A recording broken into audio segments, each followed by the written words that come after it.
ஆண்டவருடைய நாமத்துக்கு மகிமை உண்டாவதாக. நாம்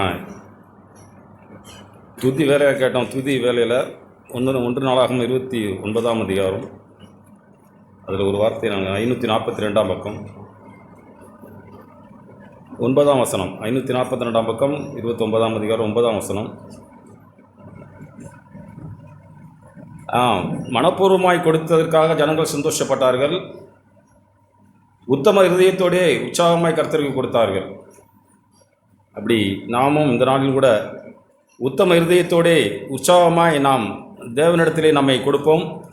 இப்படி ஆண்டவரை தெய்வமாய் கொண்ட நாம் மெய்யாகவே பாக்கியவான்கள். இன்னொரு வசனத்தை நான் சங்கீத புஸ்தகத்தில் காட்டினேன். சங்கீதம் 144 பக்கம் 760ஆம் பக்கம். சங்கீதம் 144 ஒரு சில வார்த்தைகளை படிக்க இப்படி இருக்கு. 9ஆம் வசனத்தில், கர்த்தாவே, நான் உமக்கு புதுப்பாட்டை பாடுவேன், தம்பூரினாலும் 10 நரம்பு வீணையினாலும் உம்மை கீர்த்தனம் பண்ணுவேன். நீரே ராஜாக்களுக்கு ஜெயத்தை தந்து உமது அடியானாகிய தாவீதை பொல்லாத பட்டயத்திற்கு தப்புவிக்கிறவர். மாயை பேசும் வாயையும் கள்ளத்தனமான வலது கையையும் உடைய அந்நிய புத்திரின் கைக்கு என்னை விலக்கி தப்புவியும். அப்பொழுது எங்கள் குமாரர் இளமையிலே ஓங்கி வளருகிற விருட்ச கன்றுகளைப் போலவும் எங்கள் குமாரத்திகள் சித்திரம் தீர்த்த அரண்மனை மூளைக்கற்களைப் போலவும் இருப்பார்கள். எங்கள் களஞ்சியங்கள் சகலவித வஸ்துக்களையும் கொடுக்கத்தக்கதாய் நிரம்பியிருக்கும். எங்கள் கிராமங்களிலே எங்கள் ஆடுகள் 1000-10,000 பலுகும். எங்கள் எருதுகள் பலத்தவைகளுமாயிருக்கும். சத்துரு உட்புகுதலும் குடியோடி போகுதலும் இராது. எங்கள் வீதிகளிலே கூக்குரல் உண்டாகாது. இவ்விதமான சீரை பெற்ற ஜனம் பாக்கியம் உள்ளது. இப்படி நாம் ஆண்டவரை இவ்விதமான சீரை பெற்ற நாம் பாக்கியம் உள்ளவர்கள். கர்த்தரை தெய்வமாய் கொண்டிருக்கிற ஜனம் பாக்கியம் உள்ளது. அல்லேலூயா. இப்படி நம்முடைய வார்த்தையின்படி நாம் எங்கள் எருதுகள் பலத்தவைகளாக இருக்கும். சத்துரு உட்புகுதலும் குடியோடி போகுதலும் இராது. எங்கள் வீதிகளிலே கூக்குரல் உண்டாகாது. மெய்யாகவே நாம் ஆண்டவரை தெரிந்து கொண்டு ஆண்டவருக்கென்று வாழ விரும்பி வந்து நம்முடைய வாழ்க்கையில் நாம் மெய்யாகவே நம்மை ஆண்டவருக்கு ஒப்பு கொடுத்திருந்தோம்னா நம்முடைய வாழ்க்கையில் கூக்குரல் உண்டாகாது. நம் வீடுகளிலே வீதிகளிலே சத்தம் உண்டாகாது. ஆண்டவரே, நீர் என்னுடைய வாழ்க்கையில் அனுபவித்திருக்கிற எல்லா சூழ்நிலைக்காகவும் நன்றி சொல்லி எத்தனையோ நன்மைகளை என்னோடய வாழ்க்கையில் நீங்கள் செய்திருக்கீங்க. ஆண்டவரே, நான் எல்லாவற்றுக்கும் நன்றி சொல்லவே எனக்கு போதாது. நான் இதன் மத்தியில் நான் கூக்குரல் இடுறதுங்கிறது கூடாத காரியம். நான் கடந்த நாளில் அப்படி தான் தியானித்தேன். இயேசு கிறிஸ்துவின் பிதா தேவன் தம்முடைய ஆவியை இயேசு கிறிஸ்து மேல் அமர பண்ணினார். அவருடைய சத்தம் வீதிகளிலே கேட்கவும் இல்லை. எங்கேயுமே ஆண்டவராக இயேசு கூக்குரலிட்டு தன்னுடைய பிரச்சனைக்காக சத்தம் போட்டு பேசி காரியங்களை சாதித்ததா வேதத்தில் எங்கேயுமே கிடையாது. அவர் வாயை திறக்காத அடிக்கப்படுகிற ஆட்டை போல தன்னை தாழ்த்தி அமைதியாய் பிதா அனுமதிக்கிற எல்லா பாத்திரத்திலும் தன்னை ஆண்டவரை ஒப்பு கொடுத்து ருசித்து வாழ்ந்த அந்த இயேசுவை போல நாம் அவரை பின்பற்றிருக்கிற நாம் பாக்கியவான்கள். இப்படி நம்முடைய வாழ்க்கையை நாம் அர்ப்பணித்து, ஆண்டவரே, உங்களுடைய வார்த்தைகள் என்னை தேற்றட்டும், இந்த வார்த்தைகள் மூலமாக நான் உற்சாகம் அடையட்டும். இப்படி நம்முடைய இருதயங்கள் திறக்கப்படணுங்க. எங்கள் இருதயங்களே கர்த்தராகிய இயேசுவே உமக்கு நேராக்கி அருளும் சொல்லி ஒரு பக்தன் சொல்லுவார். நம் இருதயங்களை இந்த நேரத்திலும் நேராக்கி அருளும் ஆண்டவருக்கு முன்பாய். ஆண்டவரே, நான் எத்தனையோ சபை கூட்டங்களுக்கு கலந்துக்கிறேன். புதன்கிழமை, வெள்ளிக்கிழமை, ஞாயிற்றுக்கிழமை இப்படி சொல்லி கலந்துக்கிறேன். அங்கு வருகிற வார்த்தைகள் என்னுடைய வாழ்க்கையிலே ஏதோ ஒரு பகுதியை மாற்றுது. ஆண்டவரே, நான் கடந்த நாள் இப்படி தான் உற்சாகப்படுத்தப்பட்டேன். தொடர்ந்து நான் சபைக்கு போய் தேவன் அவருடைய வார்த்தைகள் மூலமாக அவருடைய பிள்ளைகள் மூலமாக பேசும்போது ஏதோ என்னுடைய சரீரத்துக்கு தேவையான ஒரு வார்த்தையை தந்து அதை தேவன் மாற்ற செய்கிறார்.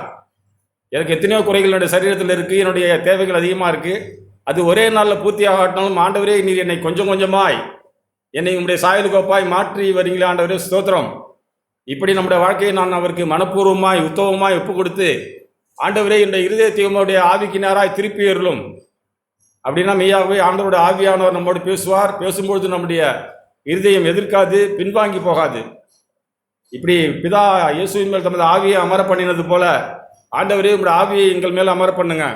எங்களுடைய வீடுகளிலே கூக்குரல் உண்டாகக்கூடாது. ஆண்டவரே, நாங்கள் உம்முடைய நாமத்தை மகிமைப்படுத்தக்கூடிய ஜனங்களாய் வளர்ந்து பெருகி உம்மை உயர்த்தணுமே, கனப்படுத்தணுமே.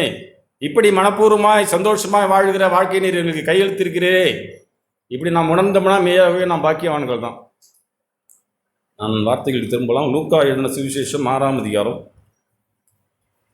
கடந்த வாரம் புதன்கிழமை அங்கே சகோதரர்கள் பகிர்ந்து கொண்ட வார்த்தைகள் தான். பக்கம் 86 லூக்கா 6ஆம் அதிகாரம். அங்கே எல்லாவற்றையும் கொடுங்கள் அப்படின்னு சொல்லிட்டு 35ஆம் அதிகாரம் 6:35, உங்கள் சத்துருக்களை சிநேகியுங்கள், நன்மை செய்யுங்கள், கைமாறு கருதாமல் கடன் கொடுங்கள், அப்பொழுது உங்கள் பலன் மிகுதியாயிருக்கும், உன்னதமானவருக்கு நீங்கள் பிள்ளைகளாயிருப்பீர்கள். நம்ம சகோதரர்கள் ஷேர் பண்ண வார்த்தைகள் தான். அவர் நன்றி எறியாதவர்களுக்கும் துரோகிகளுக்கும் நன்மை செய்கிறாரே.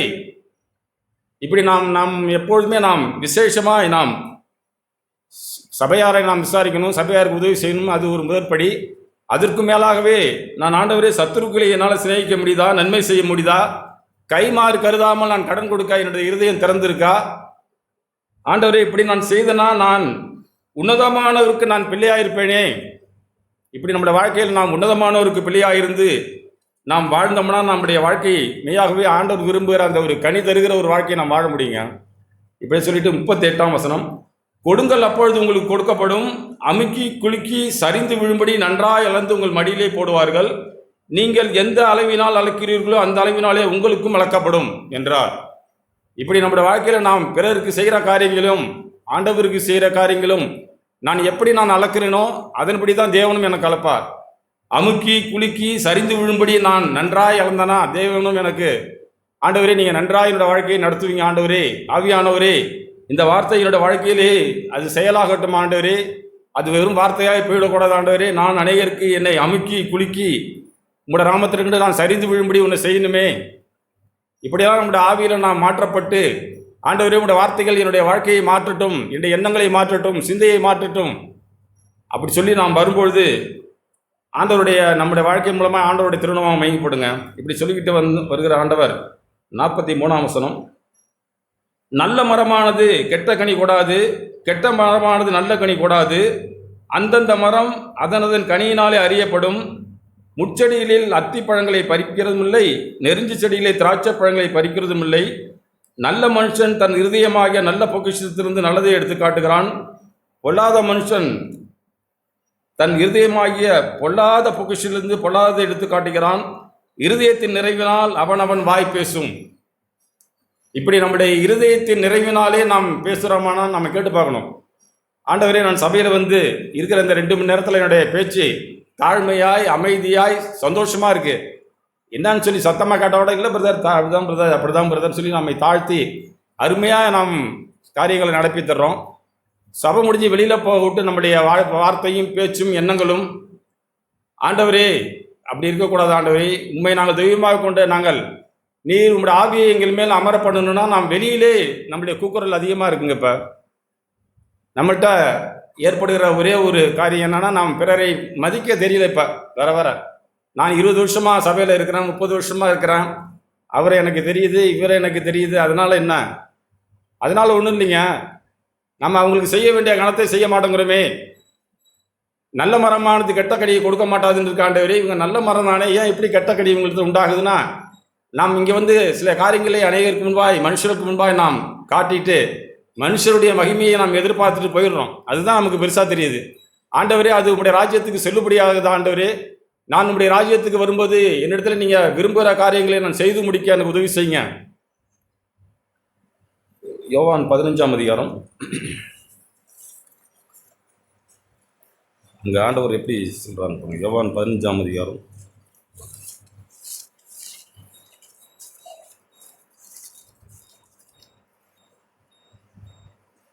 நானே மெய்யான திராட்சை செடி, என் பிதா திராட்சை தோட்டக்காரர், என்னில் கனி கொடாதிருக்கிற கொடி எதுவோ அதை அவர் அறுத்து போடுகிறார், கனி கொடுக்கிற கொடி எதுவோ அதை அதிக கனிகளை கொடுக்கும்படி அதை சுத்தம் பண்ணுகிறார்.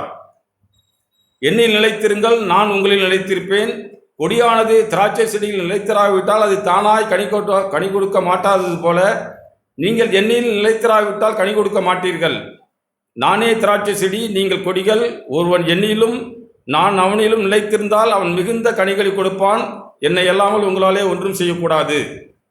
இப்படி நாம் ஆண்டவரிலே நாம் நிலைத்திருந்தா மெய்யாகவே நம்முடைய வாழ்க்கையில் நாம் மிகுந்த கனிகளை கொடுக்கிற ஜனங்களாய், ஆண்டவரே நீர் என் மேல் பாராட்டின அன்புக்கு நான் என்னத்தை செய்வேன் ஆண்டவரே, நம்ம கேட்டோம்ல, உம்முடைய கர்த்தருக்குள்ளாய் இருந்து வாங்கி உமக்கே செலுத்துகிறோம்.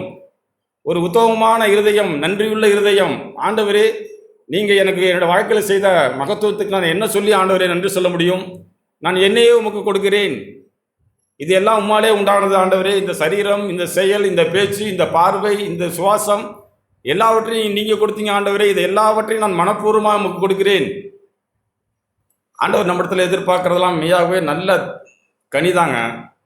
ஆண்டவர் வந்து இந்த அத்தி மரத்தை பார்த்து அதில் ஏதாவது கனி இருக்கான்னு ஆண்டவர் தேடுனது போல இந்த நமக்கு ஒரு பாட்டு பாடினோம்லே, நாம் சாட்சிகளாய் வாழ்வோம்னு சொல்லி, யெகோவா நிசியே, யெகோவா நிசியே, வெற்றி கொடி எங்கள் கொடியே, நாம் இந்தியாவுக்கு சாட்சிகளாய் வாழ்வோம்னு சொல்லி நாம் பாடினோம். மெய்யாவே நாம் நம்முடைய வீடுகளுக்கும் சமுதாயத்திற்கும் நமக்கு பக்கத்து வீட்டுக்காரருக்கும் என்னோட கூட வேலை செய்கிற சகோதரர்களுக்கும் இந்த ஊராருக்கும் நாம் சாட்சியாக வாழ்ந்தாலே பெருசு. அதில் இந்தியாவுக்கு நாம் சாட்சிகளாய் வாழ்வோம்னு சொல்லி ஒரு அடியை இப்போ நாம் பாடணும். மெய்யாகவே அந்த அந்த வார்த்தைகள் இருதயங்களிலே ஒரு பாதிப்பை உண்டாக்கும். ஆண்டவரே, என்னோட வாழ்க்கையில சாட்சி எவ்வளோ சாட்சி இல்லையே, அது நம்ம வீடுகளிலே நமக்கு சாட்சி இல்லாமல் போகுதே. ஆண்டவரே, என்னை மாற செய்யுங்க, எனக்கு நல்ல மனம் திரும்புதலை கட்டளையிடுங்க, நான் நல்ல கனி கொடுக்கிற ஒரு மனுஷனாய், சகோதரனாய், சகோதரியா வளரணுமே. ஆண்டவர் நம்ம இடத்துல எதிர்பார்க்கிறதெல்லாம் நாம் நல்ல கனி கொடுக்கிற ஒரு குடும்பமாய், சபையாய் வளர வேண்டும் என்று தான். ஏசாயாவின் புத்தகம் 5ஆம் அதிகாரம், ஏசாயா 5 பக்கம் 810, 5ஆம் அதிகாரம். இப்பொழுது நான் என் நேசரிடத்தில் அவருடைய திராட்சை தோட்டத்தை குறித்து என் நேசருக்கேற்ற ஒரு பாட்டை பாடுவேன். இந்நேசருக்கு மகா செழிப்பான மேட்டிலே ஒரு திராட்சை தோட்டம் உண்டு. அவர் அதை வேலியடைத்து அதிலுள்ள கற்களை பொறுக்கி அதிலே நற்குல திராட்சை செடிகளை நட்டு அதன் நடுவிலே ஒரு கோபுரத்தை கட்டி அதில் ஆலையையும் உண்டு பண்ணி அது நல்ல திராட்சை பழங்களை தரும் என்று காத்திருந்தார். அதுவோ கசப்பான பழங்களை தந்தது. ஆண்டவர் காத்திருக்கிறதெல்லாம் நம்முடைய வாழ்க்கையில் நாம் நல்ல திராட்சை பழங்களை தரும் என்று காத்திருந்தார். அதுவோ கசப்பான பழங்களை தந்தது. எருசலேமின் குடியிலே யூதாவின் மனுஷரே, எனக்கும் என் திராட்சை தோட்டத்துக்கும் நியாயம் தருங்கள். நான் என் திராட்சை தோட்டத்திற்கு செய்யாத எந்த வேலையை அதற்கு இனி செய்யலாம்? எல்லா வேலையும் ஆண்டவர் நமக்கு செஞ்சுட்டாரு. அது நல்ல திராட்சை பழங்களை தரும் என்று நான் காத்திருக்க அது கசப்பான பழங்களை தந்தது என்ன? நம்முடைய வாழ்க்கையில மெய்யாகவே ஆண்டவர் விரும்புறதெல்லாம் நாம் ஆண்டவருடைய நாமத்துக்கு மகிமையாய், ஆண்டவரே என்னோட வாழ்க்கையிலே கனி உண்டாகணுமே, ஆண்டவரே என்னுடைய இருதயம் செம்மையாக இருக்கணுமே, நான் ஆண்டவரே உண்மை இத்தனை ஆண்டுகளாய் சபையில் வந்து நான் வளர்ந்து என்னுடைய குடும்பத்திலும் ஆண்டவரே நான் உங்களுடைய நாமத்தை உயர்த்துகிற மனுஷனாக இருக்கணுமே, என் சிந்தைகளிலே ஒரு பரிசுத்தம் உண்டாயிருக்கணுமே, என் எண்ணங்களிலே ஒரு கனி உண்டாயிருக்கணுமே, நல்ல குணம் உண்டாயிருக்கணுமே. நம்ம போன வாரம் சகோதரி ஆணி பூனன் பேசுனாங்க. அதில் ஒரு வார்த்தையை அவங்க சொன்னாங்க. அப்போஸ்தலர் நடபடிகள் 17ஆம் அதிகாரம், அப்போஸ்தலர் நடபடிகள் 17ஆம் அதிகாரம்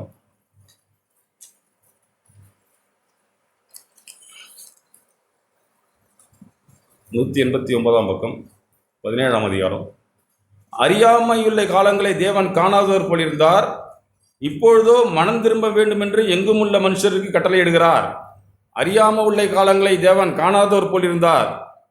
இதுக்கு முன்னாடி பேதுரு சொல்வார், 3ஆம் அதிகாரத்தில் ஒரு வார்த்தையை சொல்லுவார். அப்போ அவர் எப்படி சொல்கிறாருன்னா, அந்த ஜனங்களை பார்த்து சொல்லுவார். 3ஆம் அதிகாரத்தில், அப்போஸ்தலர் நடபடிகள் 3ஆம் அதிகாரத்தில் அங்கே அவர் பரிசுத்த ஆவியை பெற்ற பிறகு 20ஆம் வசனத்தில், உங்கள் பாவங்கள் நிவர்த்தி செய்யப்படும் பொருட்டு நீங்கள் மனம் திரும்பி குணப்படுங்கள் அப்படின்னு சொல்லி ஆரம்பிப்பார். ஆனால் இங்கே வந்த பிறகு 30ஆம் அதிகாரம் வந்த பிறகு 17ஆம் அதிகாரத்தில் 30ஆம் வசனத்தில், அறியாமல் உள்ள காலங்கள்லாம் நம்ம காரியங்கள் தவறாக இருந்திருக்கலாம், பரவாயில்ல, அறியாமை உள்ள காலங்களை தேவன் காணாதவர் போல் இருந்தார். ஆண்டவரை குறித்து எனக்கு தெரியாமல் இருந்தது, அறியாமல் இருந்தது, எது பாவம் எது ரீதின்னு தெரியாமல் இருந்தது. அன்றைக்கு ஆண்டவர் என்னையும் அவரும் கண்டுக்காமல் இருந்துட்டாரு. இப்பொழுதோ ஆண்டவரே நான் மனம் திரும்பிட வேண்டுமே, மனம் திரும்ப வேண்டும் என்று எங்கும் உள்ள மனுஷருக்கு கட்டளையிட்டிருக்கிறார். மேலும் ஒரு நாளை குறித்திருக்கிறார். அதிலே அவர் தாம் நியமித்த மனுஷனை கொண்டு, இயேசுவை கொண்டு பூலோகத்தை நீதியாய் நியாயந்தீர்ப்பார். அந்த மனுஷனை மரித்தோரிலிருந்து எழும்ப பண்ணினதினாலே அது நிச்சயத்தை எல்லாருக்கும் விளங்க பண்ணினார் என்றான். இப்படி வார்த்தைகளை தேவன் நம்மோடு கூட தொடர்ந்து பேசி நம்முடைய வாழ்க்கையை மனப்பூர்வமாக நாம் ஆண்டவருடைய நாமத்தை மையப்படுத்த நாம் திரும்பிடுங்க. ஆண்டவரே, மனம் திரும்புதலை எனக்கு தொடர்ந்து தாங்க. நான் மனம் திரும்ப வேண்டிய பகுதியில் அநேகம் இருக்கு. ஆண்டவரே, யோவான் ஸ்நானகனை ஆண்டவர் ஆவியானவர் அவரை எழுப்பி அவரை எப்படி திருப்புறாரு பாருங்க. யோவான் ஸ்நானகனை எழுப்பி 1ஆம் அதிகாரம் லூக்கா 1,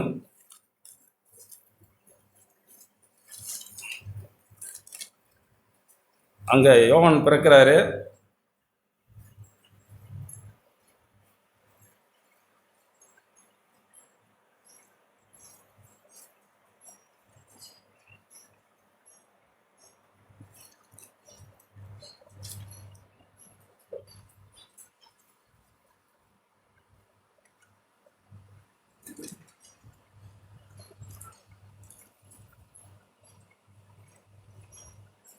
உத்தமமான ஜனத்தை கர்த்தருக்கு யோவான் 1 17 வசனம். அங்கே யோவானுக்கு தேவதூதன் 13 படிக்கிறேன். தேவதூதனை சகரியாவை நோக்கி, பயப்படாதே, உன் வேண்டுதல் கேட்கப்பட்டது. உன் மனைவியாக எலிசபெத்து உனக்கு ஒரு குமாரனை பெறுவாள். அவனுக்கு யோவான் என்று பெயரிடுவாயாக. உனக்கு சந்தோஷமும் மகிழ்ச்சியும் உண்டாகும். அவன் பிறப்பின் நிமித்தம் அநேகர் சந்தோஷப்படுவார்கள். அவன் கர்த்தருக்கு முன்பாக பெரியவனாயிருப்பான். திராட்சை ரசமும் மதுவும் குடியான். தன் தாயின் வயிற்றில் இருக்கும்போதே பரிசுத்த ஆவியினால் நிரப்பப்பட்டிருப்பான். அவன் இஸ்ரவேல் சந்ததியாரில் அநேகரை அவர்கள் தேவனாய கர்த்தரிடத்தில் திருப்புவான். பிதாக்களுடைய இருதயத்தை பிள்ளைகளிடத்திற்கும் கீழ்ப்படியாதவர்களை நீதிமான்களுடைய ஞானத்திற்கும் திருப்பி உத்தமமான ஜனத்தை கர்த்தருக்கு ஆயத்தப்படுத்தும்படியாக. அங்கே அந்த வார்த்தைகள் நான் கடனால் படிக்கும்போது என்னை மிகவும் உற்சாகப்படுத்தினது. உத்தமமான ஜனம் அப்படின்னா உத்தமம் இல்லாத ஜனங்கள் நிறைய பேர் இந்த பூமியில் இருக்க தான் செஞ்சாங்க. தேவன் உத்தமமான ஜனத்தை கர்த்தருக்கு ஆயத்தப்படுத்தும்படியாக அவன் எலியாவின் ஆவியும் பலமும் உடையவனாயிருந்து அவருக்கு முன்னே நடப்பான் அப்படின்னு சொல்லி அங்கே யோவானை குறித்து எழுதியிருக்கு. அந்த யோவான் ஸ்நானம் சொல்லும் போது தான் மனம் திரும்பி நீங்கள் மனம் திரும்புதல் கேட்ட கனிகளை கொடுக்குன்னு சொல்லி ஆரம்பிக்கிறாருங்க சுவிசேஷத்தில். இப்படி நம்மளோட வாழ்க்கையில் நாம் எப்பொழுதுமே, ஆண்டவரே என்னோடய வாழ்க்கையில் நல்ல ஒரு மனம் திரும்புதல் உண்டாகின ஆண்டவரே, நீங்கள் எதிர்பார்க்குற கனி என்னிடத்தில் உண்டாகணுமே ஆண்டவரே. நான் அதையும் இதையும் செய்து நான் ஆண்டவரை மனுஷரை பிரியப்படுத்தி மனுஷனால் வருகிற மகிமையை நான் ஏற்றுக்கொண்டு வாழ்வதை விட, தேவனே உம்மாலே வருகிற மகிமையை நான் காண உதவி செய்யுங்க. உம்மாலே நான் புகழப்பட விரும்புகிறேன். உம்முடைய ஆவியினாலே என்னை நீர் அபிஷேகியும். ஆண்டவரே நான் உண்மை தேட உதவி செய்யுங்க. நான் ஆண்டவரே எத்தனை விதத்தில் என்னுடைய இருதயம் பின்மாறி இருக்க ஆண்டவரே. சோர்வு, பலவீனங்கள் எல்லாவற்றையும் நான் மூடிக்கிட்டு நான் நேர்மையாக இருக்கிறது போல நான் காட்டிக்கொள்ள விரும்புகிறேன் ஆண்டவரே. அப்படி வேண்டாம் ஆண்டவரே, என்னிடத்தில் இவ்வளவு குறைகள் இருக்க ஆண்டவரே, என்னை மன்னியும், என்னை ஏற்றுக்கொள்ளும். என்னுடைய ஆவியை நான் உங்களுக்கு நேர்மையாக ஒப்புக் கொடுக்கிறேன். எனக்கு நல்ல உணர்வுள்ள வார்த்தைகள் மூலமாக என்னை பேசி உற்சாகப்படுத்துறீங்க ஆண்டவரே. நான் அதை கேட்டு நான் அப்படியே கற்பாறையிலே விதைக்கப்பட்ட விதையாக நான் அதை விட்டுறேன். அப்படியே அது காக்காவோ குருவியோ அதை பொறுக்கிட்டு போயிடுது. ஆண்டவரே, என்னுடைய இதயத்திலே நல்ல விதைகளை என்னை விதைக்கும் போது அது ஆண்டவரே உங்களுடைய நாமத்திற்கு மகிமையை கொண்டு வருமே. அப்படி நான் வாழ எனக்கு உதவி செய்யும் சொல்லி நாம் இருதயங்களை ஒரு பட்சமாக திருப்பினோம்னா நம்முடைய வாழ்க்கையில் மெய்யாகவே நல்ல கனி உண்டாகுங்க. தேவனாகிய ஆண்டவர் விரும்புகிற வாழ்க்கையை நாம் வாழ்ந்து அநேகருக்கு நாம் சாட்சிகளாக இருந்துட முடியும். இப்படி வாழ்கிற நமக்கு தேவன் ஆவியை தந்து நம்மை அபிஷேகிப்பார். நம்மை ஆண்டவர் உணர்த்தும் போது நாம் மெய்யாகவே நம்ம ஆழமாய் உணர்ந்து மனம் திரும்பிடணும். அங்கே சங்கீதம் 51 தாவீது எப்படி திரும்புகிறார் பாருங்க. சங்கீதம் 51 பக்கம் 857 பக்கம். சரி சங்கீதம்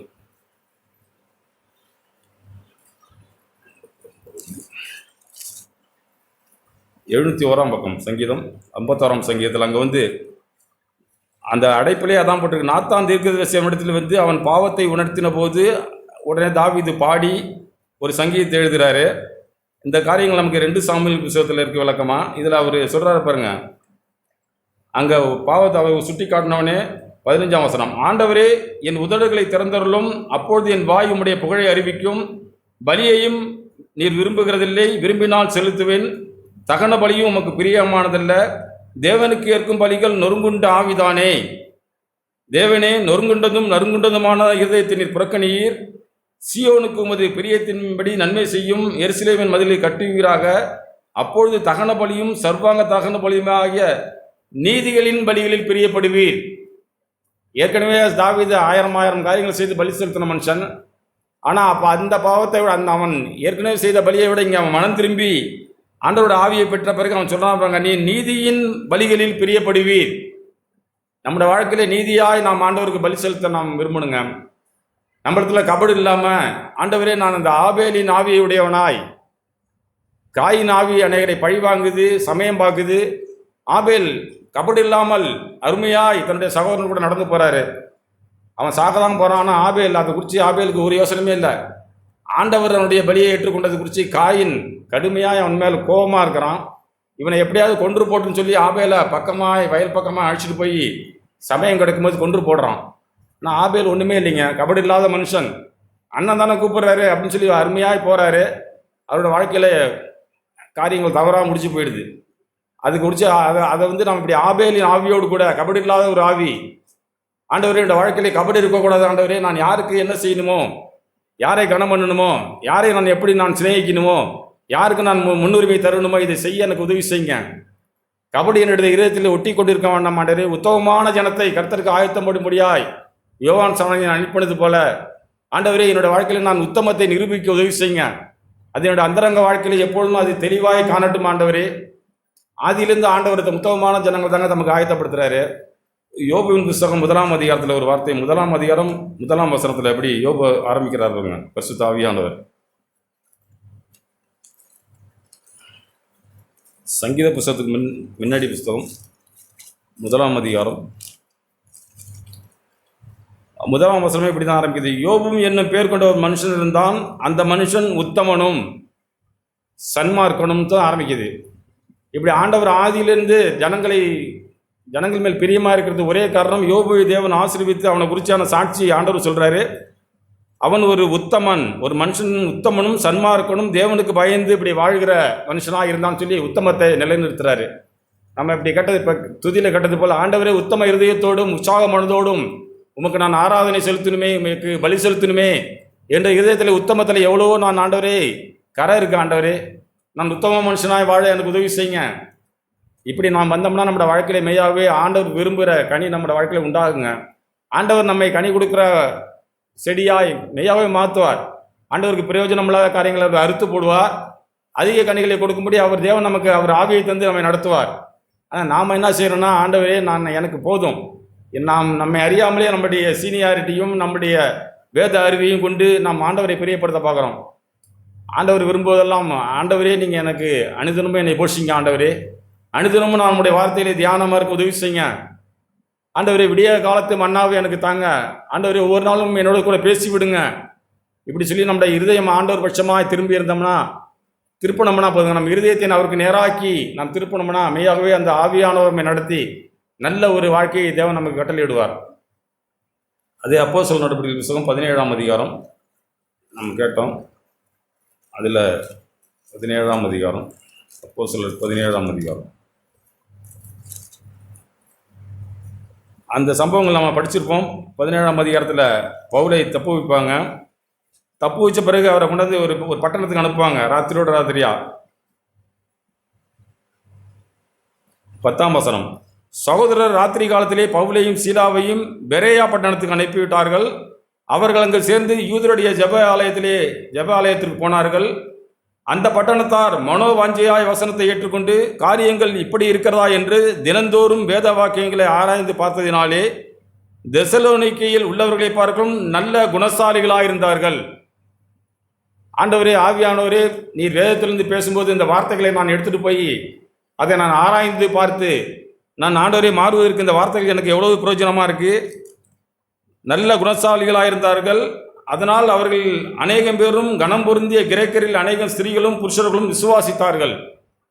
இப்படி நம்முடைய வாழ்க்கையில் நாம் நல்ல குணசாலிகளாய், ஆண்டவரே உங்களுடைய வார்த்தை என்னுடைய வாழ்க்கையை மாற்றுது ஆண்டவரே, ஏதோ ஒரு பகுதியில் எனக்கு ஆண்டவரே அது தெரியுது ஆண்டவரே, நீங்கள் எனக்கு நன்மை செய்வீங்க ஆண்டவரே, நான் மாத்திரம் மனத்தாழ்மையாக இருந்து நம்முடைய வார்த்தைகளை ஆராய்ந்து பார்த்து என்னுடைய இருதயத்தையும் குணத்தையும் நான் மாற்றிக்கொள்ள உதவி செய்யுங்க. அதுக்கு அடுத்த பக்கத்திலே பாருங்கள், 21ஆம் வசனத்தில், அதிலே 21ஆம் வசனத்தில், அத்தனை பட்டணத்தார் எல்லாரும், ஒரு சில பட்டணத்தார் ஒரு சில விசுவாசிகள் புதுசாக கேட்கறதும் அங்கே தங்குகிற அந்நியரும் நவமான காரியங்களை சொல்லுகிறதும் கேட்கறதுல மொழிய வேறு ஒன்றிலும் பொழுதுபோக்குறதில்லை. நல்லா கேட்குறாங்க, தலையாட்டுறாங்க, போகிறாங்க. ஆனால் அதுக்கு பிறகு அந்த போனால் யாரைக்கும் நம்ம செவி கொடுக்கறதே இல்லை. ஆண்டவரே, என்னோட வாழ்க்கையில ஒரு கனி தராதற்கு என்ன காரணம்னா, நான் வார்த்தைகளை இங்கே கட்டடத்துக்குள்ளே தான் கேட்குறேன். அதன் இருதயத்தில் ஏற்றுக்கொண்டு அங்கே போய் ஆண்டவரே நன்மையும் உண்மையுமான இதயத்தில் நான் காத்து பொறுமையாய் பலனளிக்க எனக்கு உதவி செய்யுங்க.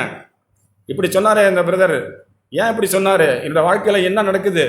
நான் யாரை மதிக்காமல் இருக்கிறேன், யாரை கனம் பண்ணாமல் இருக்கிறேன், ஏன் ஆண்டவரே நீர் பேசினீர்னு சொல்லி நாம் இருதயங்களிலே கேள்வி கேட்டு பார்த்தோம்னா போதுங்க. ஆண்டவரே, நான் செய்த தவறை நான் உணர்றேன், ஆண்டவரே என்னை மன்னிங்க. இப்படியெல்லாம் சொன்னோம்னா நம்மளை வாழ்க்கையிலே தேவனுடைய ஆசீர்வாதம் அபரிதமாய் வருங்க. நம்ம கடந்த நாளில் நான் கேட்டேன், அந்த 2 கல்லர்களை சிலுவையில் அறையும் போது ஒரு கல்லன் தன்னை நியாயமாக தேவனுக்கு ஒப்பு கொடுக்கிறார். ஒரு கல்லன் இயேசுவை பார்த்து நீ தேவகுமாரனால் இறங்கி வந்து உன்னையும் என்னையும் ரட்சித்துக் கொள்ளுங்கிறாரு. ஆனால் ஒரு கல்லன் நேர்மையாக சொல்கிறாரு, ஆண்டவரே நான் இந்த குற்றத்திற்கு இப்படி சிலுவையிலே சாகிறதுக்கு நான் பாத்திரவான், நான் செய்த தவறுக்கு இந்த அரசாங்கத்தில் எனக்கு கிடைக்கிற இந்த ராஜ்யத்தில் இந்த ராஜா செய்கிற தண்டனை எனக்கு சரிதான் சொல்லி தன்னை அப்படியே ஒப்பு கொடுக்குறாருங்க. நேர்மையுள்ள மனுஷனாய் உத்தமனாய் இந்த ஆக்கினைக்கு நான் பாத்திரன் அப்படின்னு சொல்லி அந்த ஒரு கல்லன் ஒப்பு கொடுத்தவன தான் இயேசு அவனை பார்த்து இன்று நீ என்னுடனே கூட பரதேசியில் இருப்பான்னு சொல்லி அவனை ஆசீர்வதிக்கிறாருங்க. நாம் என்ன செய்யறோம்னா, ஆண்டவரே எனக்கு வருகிற காரியங்கள்லாம் அது அப்படி இப்படின்னு சொல்லி நம்ம அலகழிக்கிறோம். ஆண்டவரே எனக்கு நீங்கள் சரியான காரியத்தை செய்து சரியாக நடத்துறீங்க ஆண்டவரே. நான் ஏதோ இடத்துல மனத்தாழ்மை இல்லாமல் இருக்கேன், பெருமையாக இருக்கிறேன், அகந்தியாக இருக்கிறேன், கபடி என்னிடத்துல ஒட்டியிருக்கு ஆண்டவரே. நான் கபடை விட்டு மனம் திரும்ப உதவி செய்யுங்க. உத்தம இருதயத்திலே நீர் வாசம் பண்ண விரும்புகிறீர். நீங்கள் ஒரு வார்த்தை சொல்லும்போது என்னோட ஆவி அதை எதிர்க்குது ஆண்டவரே, அதை தள்ளி போடுது. ஏதாவது செய்யாதீங்கன்னு சொல்லி சகோதரிகள் சொன்னால் உன் வேலையை பார்த்துட்டு போமான்னு சொல்கிறாங்க. அது சொல்கிறது எப்படி விதனா, கையை மூடி வாயை மூடி உன் வேலையை பார்த்துட்டு போ அப்படின்னு சொல்கிற அளவுக்கு நம்ம சகோதரிகள் வளர்ந்துருக்கோம், வயசுலேயும் வளர்ந்துருக்கோம், சபை கூடுதலும் நம்ம பெருசாகி. ஆனால் அநேகர் நம்ம குற்றப்படுத்துகிறோம். நீ என்ன எனக்கு சொல்கிறது, நான் என்ன உண்ட அர்த்தத்தில் கேட்குறது. ஒரு காலம் நம்மளோட வாழ்க்கையில் வளர்ச்சி உண்டாகவே உண்டாகாது. ஆண்டவரை யார் எது சொன்னாலும் நான் மனத்தாழ்மையாக கேட்க உதவி செய்யுங்க. என்னோட ஆவியில் உள்ள பெருமையை நீரை சுட்டி காட்டுறீங்களே, நான் மனத்தாழ்மையாக என்ற சூழ்நிலையில் நடக்கிறேனே, அதை இந்த நாளிலும் கூட ஆண்டவரே என்னுடைய இடத்துல நீங்கள் பேசியிருக்கீங்க ஆண்டவரே, நான் மனத்தாழ்மையாக நடக்க உதவி செய்யுங்க. இயேசு கிறிஸ்து இந்த பூமியிலே உயர்த்தப்பட்டதற்கு ஒரே காரணம், என்னை போல மனுஷனாக இருந்த இயேசு கிறிஸ்து தாமே தாழ்த்தினாருங்க. எல்லா சூழ்நிலையிலும் பிதாவே நீ அனுமதிக்கிற அந்த சூழ்நிலையிலே என்னை தாழ்த்தி விட உதவி செய்யுங்க. நான் ஒன்றுமில்லைன்னு சொல்லி எல்லா சூழ்நிலையிலும் பிதா அனுமதித்த பாத்திரத்தை ஏற்றுக்கொண்டு இயேசு வாழ்ந்ததுனால்தான், அவர் தாமே தாழ்த்தினால்தாங்க பிதா அவரை உயர்த்தினார். ஆனால் நாம் என்ன செய்யணும்னா, ஆண்டவரே என்ன நான் தாழ்த்துவதற்கு எனக்கு மனசே வரமாட்டேங்குது. ஏன்னா நான் தாழ்மைக்கு நான் போகலையே. அதனால தேவனுடைய அந்த கிருபையும் என் மேலே அபரிமிதமாக வர்றதுக்கு தேவன் பொறுத்திருக்கிறார். ஏன்னா பன்றிக்கு முன்னால் முத்த போட்டால் நாம் பீனி போட்டுருவோம்னு சொல்லி ஆண்டவருக்கு தெரியுங்க. அதனால பொறுமையாக இருக்கிறாரு. நான் மனம் திரும்புமான்னு. ஆண்டவரே நான் சீக்கிரமாய் மனம் திரும்புகிற ஆண்டவரே, உங்களுடைய நல்ல அந்த குணம் என்னிலே உருவாகணும். அந்த பெரேயா பட்டணத்தாரை போல நான் வேத வசனங்களை ஆராய்ந்து பார்த்து நல்ல குணசாலியாய் மாறி உங்களுடைய நாமத்தை மையப்படுத்தணுமே. இப்படி நம்முடைய வாழ்க்கையில் நாம் ஆண்டவரை முதன்மையாக வைத்து, ஆண்டவரே நீர் என்னை சுத்தப்படுத்துங்க, நான் சுத்தமாக விரும்புகிற ஆண்டவரே, என்னிடத்தில் உமக்கு பிரியமில்லாத இந்த கொடியை வெட்டி போடுங்க ஆண்டவரே. நீங்கள் வரும்பொழுது நான் உமக்கு கனி கொடுக்குற மனுஷனாய் வாழ என்னை அர்ப்பணிக்கிறேன். இப்படியெல்லாம் நாம் விரும்பணும்னா மெய்யாகவே அந்த ஆண்டவரோட ஆவியானவர் நம்மை செம்மையாக நடத்துவாருங்க. பவுல் தீமோத்தேயுக்கு லெட்டர் எழுதுவார், கடிதம். அதில் முதல்ல எப்படி எழுதுறாருங்க, 1 தீமோத்தேயின் புஸ்தகம் 1ஆம் அதிகாரம்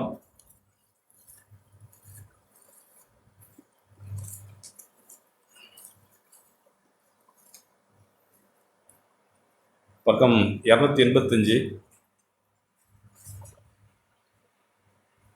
2ஆம் வசனத்தில் எழுதுகிற 1ஆம் அதிகாரம் 2ஆம் வசனத்தில், விசுவாசத்தில் உத்தம குமாரனாகிய தீமோத்தேயுக்கு எழுதுகிறதாவது. ஏன் நான் படித்து பார்க்கும்போது, ஆண்டவரே உத்தம குமாரனாகிய தீமோத்தேயுக்குன்னு ஆரம்பிச்சிருக்கலாமே, பிரதர் தீமோத்தேயுக்குன்னு ஆரம்பிச்சிருக்கலாமே, சகோதரர் தீமோத்தேயுவே நான் உனக்கு எழுதுறேன் அப்படின்னு சொல்லி பவுல் எழுதியிருக்கலாமே, பரிசுத்த ஆவியானவர் எழுதியிருக்கலாமே. விசுவாசத்தில் உத்தம குமாரனாகிய தீமோத்தேயுவே அப்படின்னு சொல்லி ஆரம்பிக்கிறாருங்க. மெய்யாகவே நம்மளோட வாழ்க்கையில் விசுவாசத்தில் நாம் உத்தமமாக இருக்கணும். நம்மளோட வாயில பேச்சு பெருசாக இருக்குங்க, செயலில் நமக்கு ரொம்ப சுருங்கி போயிடுறோம். நம்ம ஆண்டவரே நான் பேச்சில் சுருக்கமாக இருக்கிறேன், செயலில் பெருசாக இருக்க உதவி செய்யுங்க ஆண்டவரே. நான் நிறைய கேட்குறேன் ஆண்டவரே, நீங்கள் இடத்துல நிறைய கேட்பீங்க ஆண்டவரே. எவனுக்கு அதிகமாக கொடுக்கப்பட்டதோ அவனிடத்தில் தேவன் அதிகமாக கேட்பார். ஆனால் ஆண்டவரே நான் அதிகமாக கேட்குறேன், ஆனால் அதிகமாக பிறருக்கு கொடுக்க தெரியலையே. அமுக்கி குலுக்கி சரிந்து விடும்படி என்னோட வாழ்க்கையில் ஒன்றுமே இல்லையே ஆண்டவரே. நான் எப்போ பார்த்தாலும் தா தா தா தா சொல்லி எப்போ பார்த்தாலும் நான் கேட்டுக்கிட்டே இருக்கிறேன். எதுவுமே எனக்கு திருப்தி இல்லாமல் போகுது, பத்தாமல் போகுது. ஆண்டவரே நான் அப்படி வாழக்கூடாது ஆண்டவரே. நல்ல கனி கொடுக்குற மனுஷியாய் சபையாய் குடும்பமாய் நாங்கள் பெருகி இவ்விதமாய் அவருடைய சீரைப்பற்ற நாம் பாக்கியவானுங்க. நம்முடைய வீடுகளிலே கூக்குரல் உண்டாகாது. கர்த்தராக இயேசுவை என் இருதயங்களை ஏற்றுக்கொண்டு வாழும்பொழுது அநேக காரியங்களை தேவன் நமக்கு அனுமதிக்கலாங்க. இந்த தேவன் அனுமதிக்கிறது மத்தியிலே உத்தமனும் சன்மார்க்கனும் தேவனுக்கு பயந்து பொல்லாப்பு விலகுகிற யோபுவை போல நான் வாழணுமே. அதுக்கு பிறகுதாங்க அவனுக்கு சூழ்நிலைகள் எல்லா சூழ்நிலையும் தேவன் அனுமதிக்கிறாரு. ஆனால் முதல்ல யோபுவை குறித்து எழுதும்போது அவன் உத்தமன். தாவீது சொல்லும்போது எனக்கு உத்தம இருதயத்தை கொடுத்தீங்களே, என்னுடைய மகனாகிய சாலமோனுக்கும் இந்த உத்தம இருதயத்தை கொடுங்க ஆண்டவரே. தாவீது கடைசியாக சாலமோனுக்கு சொல்லிட்டு போவார், நீ உத்தம இருதயத்தோடும் உற்சாகம் மனதோடும் தேவனை சேவி, நீ அப்படி சேவி காட்டி தேவன் உன் மேல் பிரியமாக இருக்க மாட்டான்னு சொல்லி தாவீது சாலமோனுக்கு எழுதி வச்சுட்டு போயிடுவார். இப்படி நம்மளோட வாழ்க்கையில் நாம் தொடர்ந்து உத்தமத்தை விரும்புவோம். நல்ல குணசாலிகளாய் ஆண்டவரே நான் கனி கொடுக்குற ஒரு வாழ்க்கையை வாழ எனக்கு அருள் செய்யுங்க. நீர் என்னை தேடி வந்து ரட்சித்திருக்கிறீர், நன்றி சொல்ல எனக்கு ஆண்டவரே 1000 நாவு இருந்தாலும் போதாது. ஆனால் நான் குறை சொல்லுகிற மனுஷனாக இருக்கிறேனே, காரியங்களே அல்லல் தட்டுறனே ஆண்டவரே, பிறரை மதிக்க தெரியலையே, எனக்கு தான் எப்போ பார்த்தாலும் என்னுடைய இருதயம் நம்பணும், என்னுடைய வயிறு நம்பணும், என்னுடைய பாக்கெட் நம்பணும், என்னுடைய குடும்பம் சுயநலவாதியாக நான் வாழக்கூடாது ஆண்டவரே. பிறர் நலத்தை நான் பேண உதவி செய்யுங்க, மேலானவர்களை தேட உதவி செய்யுங்க, கிறிஸ்து இயேசுவை நான் கனப்படுத்த உதவி செய்யுங்க. இப்படியெல்லாம் நாம் தேடும் பொழுது மெய்யாகவே ஆண்டவர் விரும்புகிற ஒரு வாழ்க்கையை நாம் வாழ்ந்து அவரோட நாமத்துக்கு மகிமை கொண்டு வர முடியும். ஆமென்.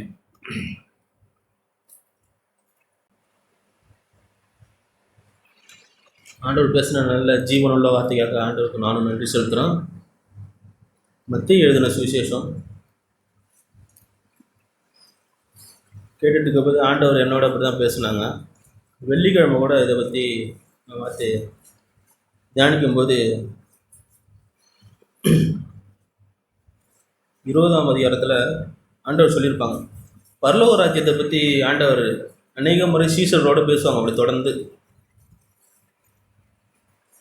அதில் 20ஆம் அதிகாரத்தில் 16 கடைசி, அழைக்கப்பட்டவர்கள் அநேகர், தெரிந்து கொள்ளப்பட்டவர்களோ சிலர். ஆமாங்க, எனக்கு படிக்கும்போது ஆண்டவர் ஏதோ சபைக்கு யார் மூலியமோ பிறகு எத்தனை சொல்லியிருக்காங்க. யார் சொல்லியோ, மனைவி சொல்லியோ, அம்மா சொல்லியோ, எப்படியோ சபைக்கு நம்ம வந்திருக்கலாம். அநேகர் ஆண்டவர் அப்படி தான் அழைச்சாங்க, நயம் காட்டி. நம்ம தெரிஞ்சுக்கிட்டோமா, சபையில் ஏதோ ஆண்டவரை தெரிஞ்சுக்கிட்டோமா? எனக்கு ஆண்டவர் அப்படி தான் பேசினாங்க. ஆண்டவரை தெரிஞ்சுக்கிட்டேனா, ஆண்டவரை உண்மை தடவையாலும் எப்படியாச்சும் நான் கண்டுபிடிச்சிட்டேனா? ஏதோ அழைச்சதுனால அழைத்த அழைப்பில் அப்படியே நிற்கிறேன் ஆண்டவரே. நான் அப்படி நிதானித்து பார்க்குறேன் ஒவ்வொரு நாளும். இந்த கிறிஸ்தவ வாழ்க்கை எப்படி நம்ம உற்சாகமாக ஓட முடியும்னா, எனக்கு அப்படி தான் இருக்குது. ஏதோ மனுஷன் ஒரு தள்ளுனா ஒன்றும் நடக்காது. இந்த கிறிஸ்தவ வாழ்க்கையில் ஆவியானவரே ஒரு உந்துதல் கொடுக்கணும் நம்மளுக்கு. எனக்கு அப்படி தான் உற்சாகமாக இருக்குது. ஆண்டவரே நம்ம நிதானிக்கணும். இதை சீசர்களுக்கு சொல்லும்போது எனக்கு தொடர்ந்து நீங்கள் வீட்டில் போய் 20 அப்படி தொடர்ந்து படித்து பாருங்கள். பரலோக ராஜ்யம் எனக்கு ஒரு பயமான ஒரு ஆவி தான் வந்தது. ஆண்டவரே இது 2-3 நாள் சொல்லுவாங்க, சொன்ன வார்த்தையே சொல்லிகிட்டே வருவாங்க. அழைக்கப்பட்டவனே, தெரிந்து கொள்ளப்பட்டவனே சொல்லி. இதில்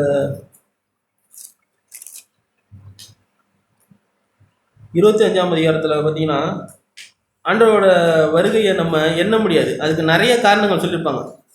எந்திரம் அடிச்சிட்டு இருப்பாங்க, ஒருத்தவங்க எடுத்துக்கொள்ளப்படுவாங்க, ஒருத்தவங்க போய்விடுவாங்கன்னு சொல்லி தொடர்ந்து எனக்கு படிக்கும்போது பரிசுத்த ஆவியானவர் எனக்கு என்னோட பேசுனது எப்படின்னா, ஆண்டவரே நீங்கள் எப்போ வருவீங்க?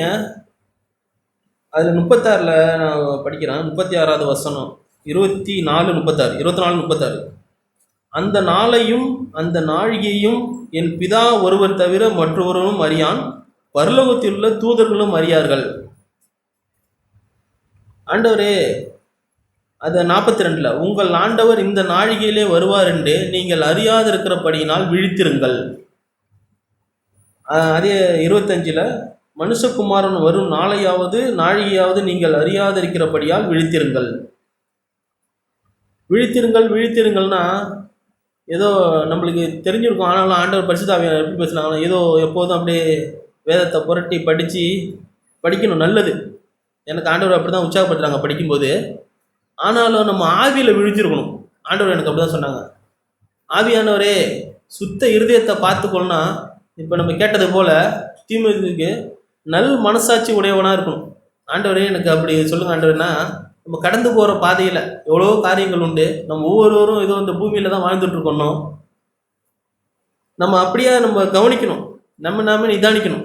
கிறிஸ்தவ வாழ்க்கையில் நம்ம சபைக்கு கூடி கடினப்பட்டு போக முடியும், இருதயம் கடினப்பட்டு போக முடியும், நிச்சயமாக போக முடியும். ஆண்டோட வார்த்தை ஏதோ மனுஷர்களை பார்த்தா நம்ம நிச்சயமாக கடினப்பட்டு போக முடியும், நாமே பார்த்தாலும் கடினப்பட்டு போக முடியும். ஆனால் நமக்காக சொந்த குமாரனே தந்தவர். எனக்கு இன்னும் நிறைய சொல்லணும் போல தான் இருக்குது. ஆண்டவரே நான் எப்படி சொல்கிறேன், நேற்று ஒரு காரியம் நடந்தது. 24ஆம் வசனத்தை நான் படிச்சுட்டு உங்களுக்கு சொல்கிறேன். அதே 25, 24 விதைக்காத இடத்தில் அறுக்கிறவரும் தெளிக்காத இடத்தில் செருக்கிறவமா கடினம் உள்ள மனுஷன் என்று அறிவேன். ஆண்டவர் நம்ம இடத்துல பெருசாக ஒன்றும் எதிர்பார்க்க மாட்டாங்க. எனக்கு அப்படி தான் ஒவ்வொரு நாளும் போகும்போது, கடந்து போகும்போது என்னை ஓட விடுறதில்ல ஆண்டவர். நான் எப்படி சொல்கிறேன், நேற்று ஒரு காரியம் வரல, ரமேஷ் வரல. நான் திருநாத்துலேருந்து வேகமாக வந்தேன். வண்டியில் வேகமாக வந்தேன்னா நேற்று சனிக்கிழமை இந்த ரயில்வே ஒர்க்கு பார்க்குறப்ப சனிக்கிழமை தான் சம்பளம் கொடுப்பாங்க. எத்தனை வேலை செஞ்சாலும். இந்த வாரத்தில் கொஞ்சம் கம்மியான வேலை தான், ஒன்றும் பெருசாக ஒன்றும் வேலை இல்லை. ஒரு பில்லு போட்டால் ஒரு 6,000 7,000 வரும், அவ்வளோதான் வரும்.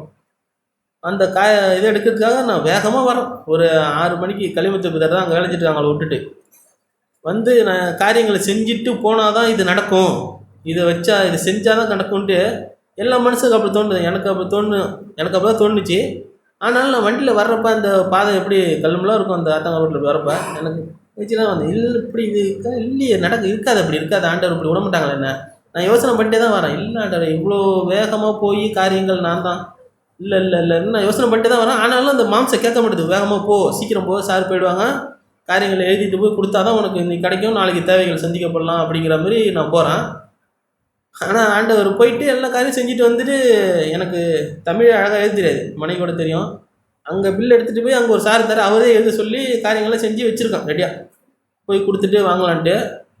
அப்போ பார்த்தா கரண்ட் போயிட்டு அந்த இடத்துல பணம் கொடுக்குறது ஆஃபீஸ்கிட்டே கரண்ட் போயிட்டு. சரின்ட்டு நான் வெயிட் பண்ணுவோம், அதுக்காக பணத்துக்காக எல்லா மனுஷனும் வெயிட் பண்ணிட்டு தானே, ஏன்னா பணமாச்சே சொல்லிட்டு மாம்சத்தில் அப்படி வெயிட் பண்ணிகிட்டு இருக்காங்க. அநேகர் வெயிட் பண்ணிட்டு இருக்காங்க, நான் மட்டும் இல்லை. கண் வரல. ஒரு பையன் அங்கேருந்து வந்து அங்கே வேலை செய்கிற பையன் வந்து என்னை கூப்பிட்டான், உன்னை சார் கூப்பிட்டாங்க. உள்ளே போனால் 10,000 எடுத்து இப்படி கொடுத்து இதை வச்சுக்க அப்படின்னு. சார் எனக்கு அங்கே நிறைய பேர் இருப்பாங்க பெரிய பெரிய ஆஃபீஸ்லாம். சார் இவ்வளோ எனக்கு தேவையில்லை, இவ்வளோ வர வேண்டியதில்லை சார் அப்படின்னு சொன்னோன்னா எல்லோரும் என்ன பார்க்குறாங்க, அந்த பையன் பார்த்து பணம் கொடுக்குறாரு எடுத்துகிட்டு போட்டதுன்னு. சார் இவ்வளோ வர வேண்டியது இல்லையா, கம்மியாக சார். இல்லை நீ அடுத்த வேலை செய்ய போறீல அதுக்கு அட்வான்ஸாக வச்சுக்க அப்படின்னு சொன்னோன்னா எனக்கு ஆண்டவர் கூப்பிட்டு அப்படியே எனக்கு செருப்பால் அடித்த மாதிரி தான் இருந்துச்சு. எதுக்கு இந்த ஓட்டம், எதுக்கு அப்படி சொல்லிட்டு எனக்கு அதான் நிதானிக்கும் போது எனக்கு ரொம்ப வெக்கமாக இருந்துச்சு. இல்லை ஆண்டவரே, நம்ம நல்ல தெய்வங்க, அவங்க தகப்பன். நான் அப்படி தான் ஒவ்வொரு நாளும் பார்த்துட்ருக்கேன். என்னை அலையை விட்டு வேடிக்கை பார்க்குற தெய்வமே கிடையாது. நான் உணர்ந்தது தான் அப்படி சொல்கிறேன். அநேகத்தை அப்படி பார்த்துருக்கேன் நான் ஒவ்வொரு நாளும். நான் அதனால் அப்படி போகிறதே கிடையாது, வேகமாக ஒரு காரியங்கள் இப்போலாம் செய்கிறதே கிடையாது. எதையுமே எடுத்தோம் கவுத்தோம் போனால் தான் ஒன்று சாத்தியப்படும். இல்லை, கிறிஸ்தவ வாழ்க்கை அப்படி இல்லை. நம்ம அமர்ந்திருந்து காரியங்களை பார்த்தோம்னா அப்படி தான் இருக்குது. எனக்கு இந்த மத்திய அதிகாரத்தை அப்படி படிக்கும்போது ஆண்டவர் எனக்கு அப்படி தான் உணர்த்துனாங்க. ஆண்டவரே எவ்வளவா காரியங்கள் உண்டு ஆண்டவரே, நான் ஆவியில் எவ்வளவா சிறுமைப்பட்டு நொறுங்குண்டு இந்த உத்தம இருதயத்தோடு நம்ம காலை கேட்டது போல் ஆண்டவரே எவ்வளவா நான் ஸ்திரப்பட்டிருக்கணும் ஆண்டவரே. ஒன்றும் பெருசாக நம்ம பாண்ட பாட்டு போல் இந்தியாவில் சாட்சியாக இருக்குன்னு கூட தேவையில்ல. இருக்கிற வீட்டில் அம்மா அப்பா மனைவி பிள்ளைகள் நம்ம பார்த்தா போதும். எனக்கு அப்படி தான் தோணுது ஒரு நாளும். ஆண்டவரே நம்ம ஏதோ பிள்ளைகள் பார்த்து நம்மளை பார்த்து வந்தால் போதும். நான் ஒவ்வொரு நாளும் அப்படி தான் பிள்ளைகள் இடத்துல கை மேலே ஜெபம் பண்ணுறதும் அப்படி தான். ஆண்டவரே இது பிள்ளைகளை உலகத்தில் அனுப்புகிற ஆண்டவரே, ஸ்கூலுக்கு போகும்போது உலகத்தில் அனுப்புகிற ஆண்டவரே, நீங்கள் பாதுகாத்துங்க, உங்களுடைய கரம் ஆண்டே எப்போதும் கூட இருக்கட்டும் ஆண்டவரே. ஏதோ என்னுடைய கண்கள் இந்த செவத்துக்கு பின்னாடி போயிட்டு நான் எனக்கு தெரியாது காரியங்கள் என்ன நடக்குதுன்னு, அவ்வளோதான் என்னால் முடியும். இவ்வளோ தூரம் குறிப்பிட்ட தூரம் தான் என்னால் பார்க்க முடியும் ஆண்டவரே. ஆனால் நீங்கள் எல்லாவற்றையும் ஆராய்ந்து உள்ளும் புறமும் சோதிக்கிற தெய்வம் ஆண்டவரே. உங்களுடைய கரத்தில் ஒப்பு கொடுத்தா எல்லாம் சம்பூர்ணமாக இருக்கும். நம்ம அப்படி தாங்க நம்ம விசுவாசமாக இருக்கணும். இந்த கிறிஸ்தவ வாழ்க்கையில் வந்து சொன்னது போல் விசுவாசமும் நல் மனசாட்சியும், அதாவது விசுவாசம் தான் இந்த கிறிஸ்தவ வாழ்க்கையில். எனக்கு ஆண்டவர் அப்படி தான் என்னோட பேசுகிறாங்க நல்லபடியாக. விசுவாசமாக இரு, ஏன் பதறாத வாழ்வு சிதறாத மனம் தான் நம்மளுக்கு ஆண்டவர் கொடுத்துருக்காங்க. இதை தொடர்ந்து நான் ஒரே ஒரு காரியத்தை மட்டும் சொல்லிட்டு போகிறேன். பிலிப்பேக்கு என்னமோ கமலா அதோட வெள்ளிக்கிழமை சொல்லும்போது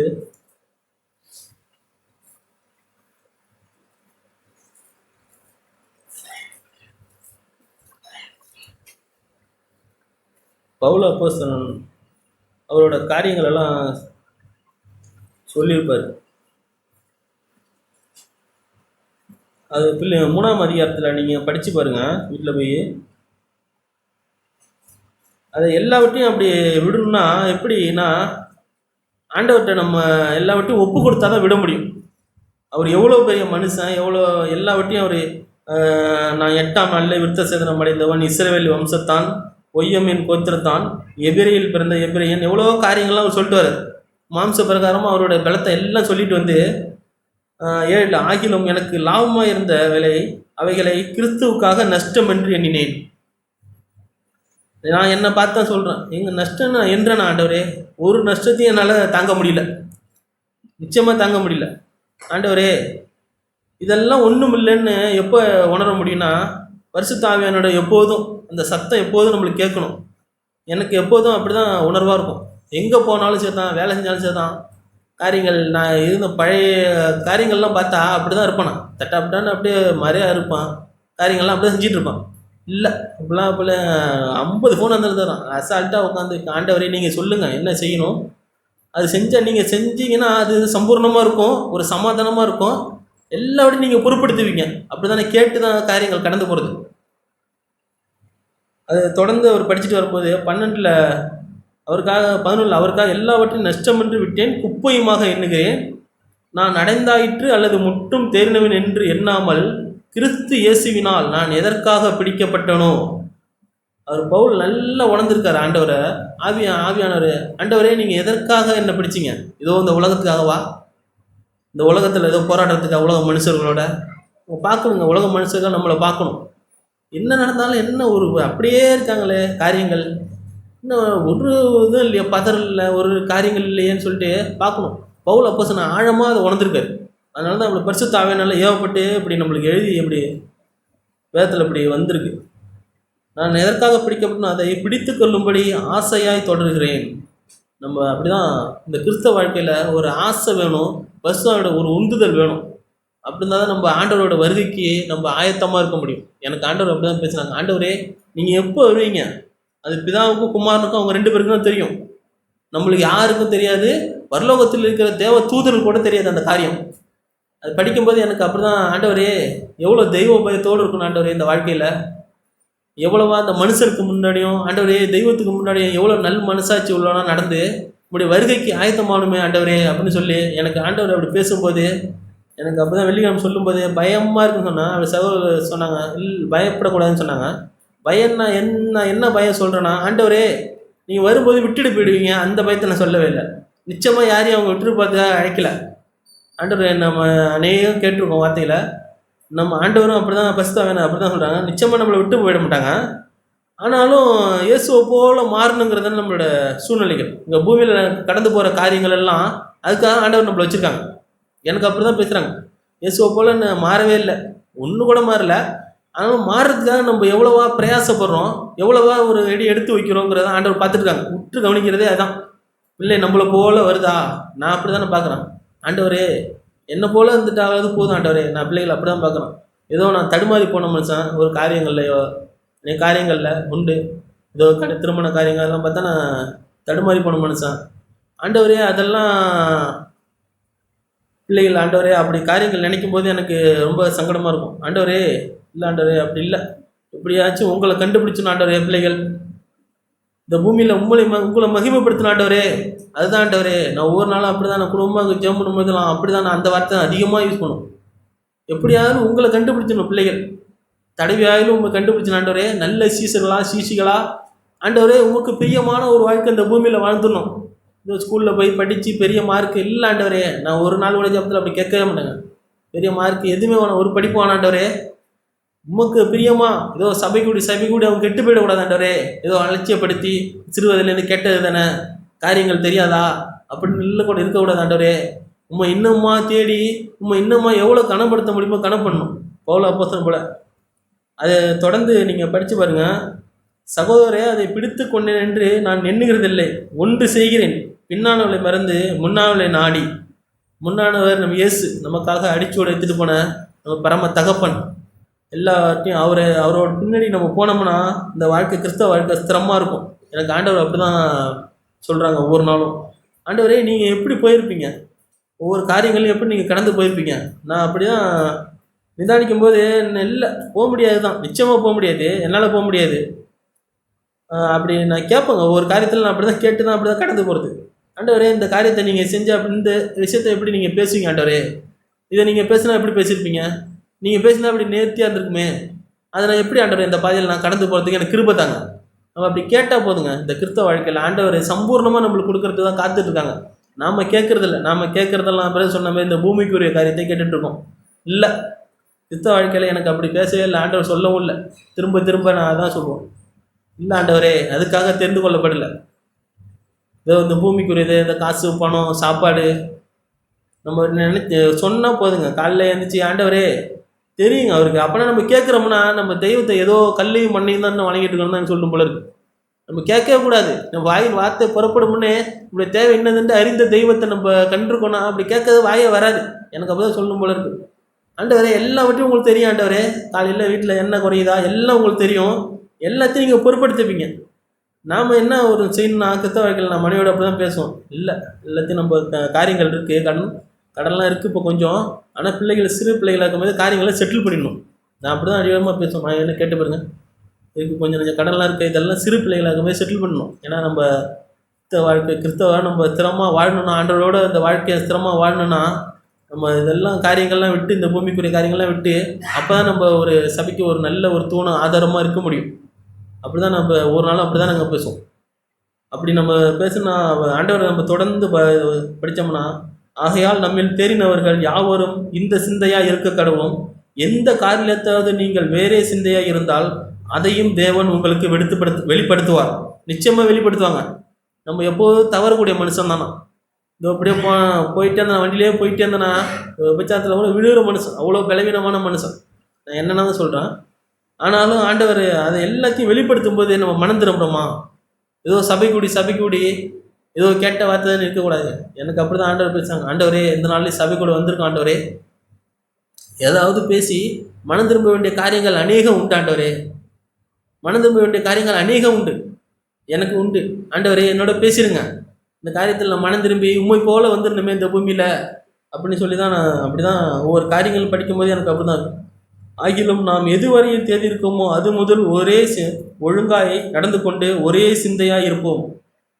நம்ம ஆவியானவரே எப்போதும் ஆண்டவரே நான் சொல்கிற மாதிரி ஆண்டவரோட வருகை எப்போ எப்படி இந்த காரியங்கள் தெரியாது, நிச்சயமாக தெரியாது நம்மளுக்கு.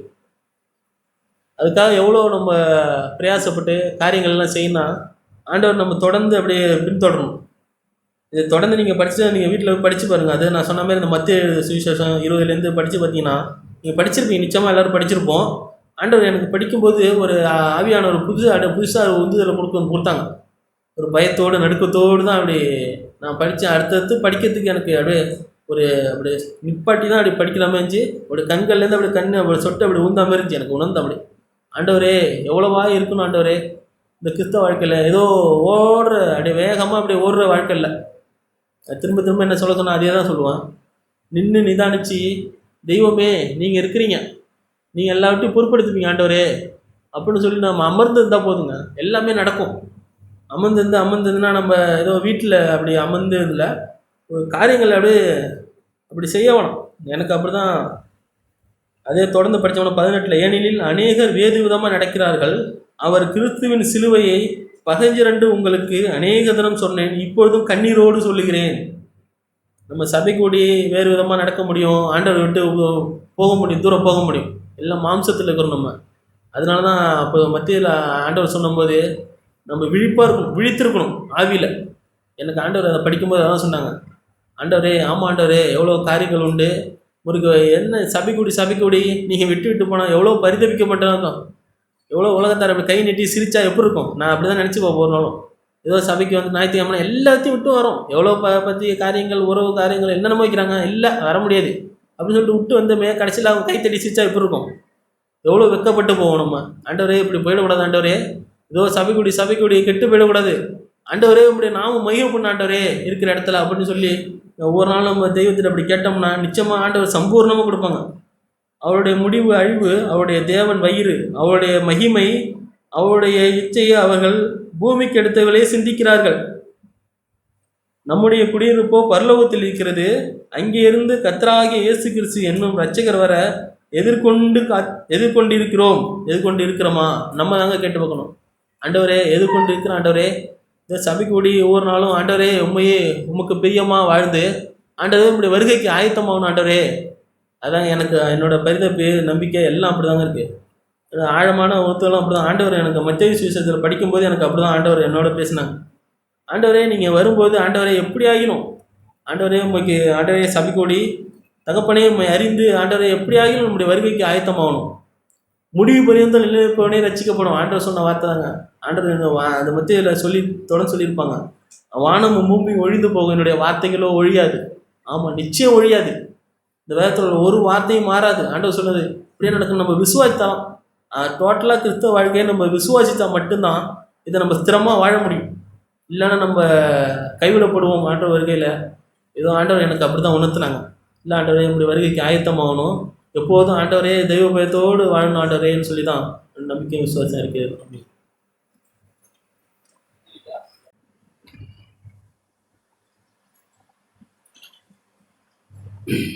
ஆண்டவருக்கு ஸ்தோத்திரம். நல்ல வாலிப சகோதரர்கள் கேட்டபோது உற்சாகமாய் காரியங்கள் அப்படி தான் இருந்துச்சு.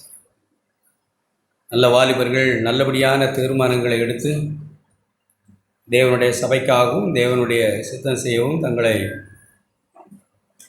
அர்ப்பணிக்கிறது மிகுந்த சந்தோஷம். நான் உற்சாகமாக அப்படி தான் கேட்குறேன்.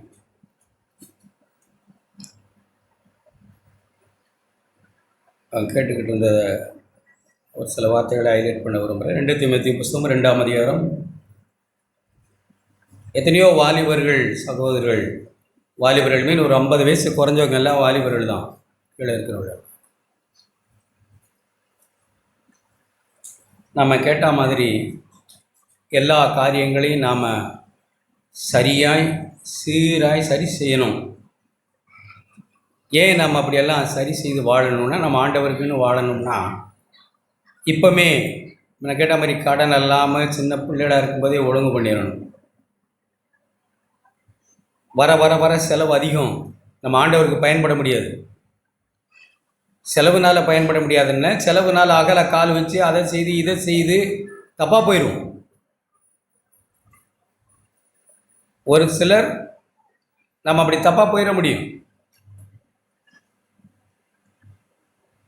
அப்படி தேவனுக்கென்று ஒரு டெடிகேட் பண்ணுகிறது ரொம்ப நல்லது தான். ஒரு வார்த்தையை வாசித்து பாருங்கள். 2 தீமோத்தேயு 2ஆம் அதிகாரம். இந்த சுவிசேஷத்தை மற்றவர்களுக்கு போதிக்கத்தக்க உண்மையுள்ள மனுஷரிடத்தில் ஒப்புவின்னு தீமோத்தேயுக்கு சொல்லுகிறார். 2ஆம் வசனம், அநேக சாட்சிகளுக்கு முன்பாக நீ என்னிடத்தில் கேட்டவைகளை நாம் கர்த்தரிடத்திலிருந்த வார்த்தைகளை கேட்டுக்கிட்டே இருக்கிறோம். கேட்டவைகளை மற்றவர்களுக்கு நாம் சொல்லணும், மற்றவர்கள் அவங்களுக்கு வாய்ப்பு இருக்கிறவர்களுக்கு சொல்லணும். அப்படின்னா 4ஆம் வசனம், இந்த ஆண்டவருடைய ஆர்மியில், ஆண்டவருடைய சபையில், ஆண்டவருக்கென்று தங்களை எல்லாரும் ஏதோ இங்கே வந்தோம் ஏனோ தானோன்னு யாரும் அப்படி இல்லை. சின்னவங்க பெரியவங்க எல்லாரும், குறிப்பாய் வாலிபர்கள், இந்த வாழ்க்கைக்கு தங்களை ஒப்பு கொடுத்தவர்கள் அப்படி இருக்கணும். தண்டிலே சேவகம் எழுதி கொண்டவர்கள், தேவனுடைய ராஜ்யத்தில் பணியாளராய் சேர்ந்தவர்கள், தேவனுடைய பணியை கட்டி எழுப்ப வந்தவர்கள். அப்படி வந்தவர்கள் பிழைப்புக்கு அடுத்த அலுவலர்களில் சிக்கிக்கொள்ளக்கூடாது. இங்கே நிறைய கமிட்மெண்ட்டு, ஒரு சிலர் நிறைய கடன், வரவுக்கு மேலே கடன். நம்ம தேவனுக்குன்னு ஒரு பெருசாக ஒன்றும் பண்ண முடியாது. நமக்கு அதுதான் சிந்தனையாகவே இருக்கும். சதா அங்கேயே தான் எண்ணெய் இருந்துக்கிட்டே இருக்கு. நம்ம தேவனுக்குன்னெலாம் ஒன்றுமே பண்ண முடியாது. நேரத்துக்கு சரியான நேரத்துக்கு சபை கூட வர முடியாது. அப்புறம் அதுக்கு மேலே நம்ம மூச்சை பிடிச்சிக்கிட்டு பெருசாக பேசுகிறோம் செய்கிறோம் அப்படின்னா அதெல்லாம் வீண் அப்படிதான் நினைக்கிறேன். அப்போ நம்ம பிழைப்புக்கு அடுத்த அலுவல்களில் சிக்கிக்கொள்ளாதவர்களாக எல்லாரும் தான் வாழணும். குறிப்பாக தீமோத்தேயு வாழணும். ஒரு வாலிபன் இந்த பிழைப்புக்கு அடுத்த அலுவல்களில் போய் சிக்கிக்கொண்டா தேவனுக்கென்று எதையும் செய்ய முடியாது. சந்தோஷம் அப்படிப்பட்ட நல்ல சகோதரர்கள் தங்களை தேவனுக்கென்று அர்ப்பணிக்கிறது. எபிரேயர் புஸ்தகம் 12ஆம் அதிகாரம். எல்லா வகையிலும் நாம் ஆசீர்வதிக்கப்பட, பிறரை ஆசீர்வதிக்க எல்லாரும் நம்ம அப்படித்தான் அழைக்கப்பட்டிருக்கிறோம். அது எப்படி எழுதியிருக்கு? 12ஆம் அதிகாரம், ஒரு சிறு பிள்ளைகளை திருத்துகிறது போல தகப்பன் தான் நேசிக்கிற பிள்ளைகளை திருத்தி கொண்டு வருகிறார், அவருடைய பரிசுத்தத்துக்கு பங்காளி ஆகிறதுக்காக. அப்படி அவர் பங்காளியாக திருத்தி கொண்டு வருகிற அதுக்கு நடுவில் ஒரு வார்த்தை எழுதியிருக்குது பாருங்க, 12ஆம் வசனம். எபிரேயர் 12:12. முடமாயிருக்கிறது பிசை போகாமல் சொஸ்தமாகும்படிக்கு உங்கள் பாதங்களுக்கு வழியை செம்மைப்படுத்தும். கல்லையும் முள்ளையும் நடுவில் போட்டுட்டு நம்ம நடக்கணும்னு நினைப்போமா? கல் இருக்குது, முள் கிடக்குது, என்னமெல்லாமோ நம்ம பாதையில் கிடக்குது.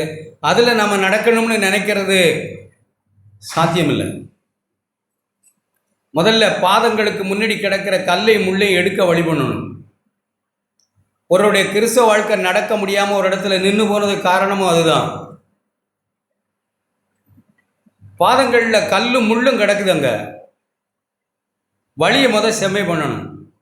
அந்த வழியை செம்மை பண்ணுகிறதுல அடுத்த வசனம் எழுதியிருக்கு, யாவரோடும் சமாதானம். முதல்ல எங்கேயோ நாம் இந்தியாவில் கொடி பிடிப்போங்கிறதெல்லாம் நல்லது தான். அது அப்புறம் பாட்டுக்கு வேணால் பாடிக்கிட்டு இருக்கலாம். முதல்ல வீடு, புருஷன் மனைவியோட, மனைவி புருஷனோட, பிள்ளைகள் பெற்றோரோட, பெற்றோர் பிள்ளைகளோட நம்ம எப்படி இருக்கிறோங்கிறத இப்போ பேச்சு. புருஷனும் மனைவியும் செம்மையாக இல்லாத ஒருவரால் இந்த பணி செய்யவே முடியாது. ஆண்டவருக்குன்னு வாழவே முடியாது. அப்புறம் பணி செய்கிறது ரெண்டாவது. இன்னும் ஒருத்தருக்கு தேவன் உங்களை நேசிக்கிறாருன்னு போய் சொல்லணும்ல, அதுதான் பணி, அதுதான் ஊழியம் சொல்கிறோம். ஆண்டவர் உங்களை நேசிக்கிறாங்க, என்னை நேசித்தது போலன்னு சொல்கிறோம். அது வீட்டிலேயே நாம் ஒருவர் நாம் சமாதானமாக இல்லைன்னா வெளியில் போய் ஒன்றும் பண்ண மாட்டோம். முதல்ல பாதங்களுக்கு தப்பாக இருக்கிற அந்த கல்லையும் முள்ளையும் என்ன எழுதியிருக்கு, பாதங்களுக்கு வழியை செம்மை பண்ணுங்க.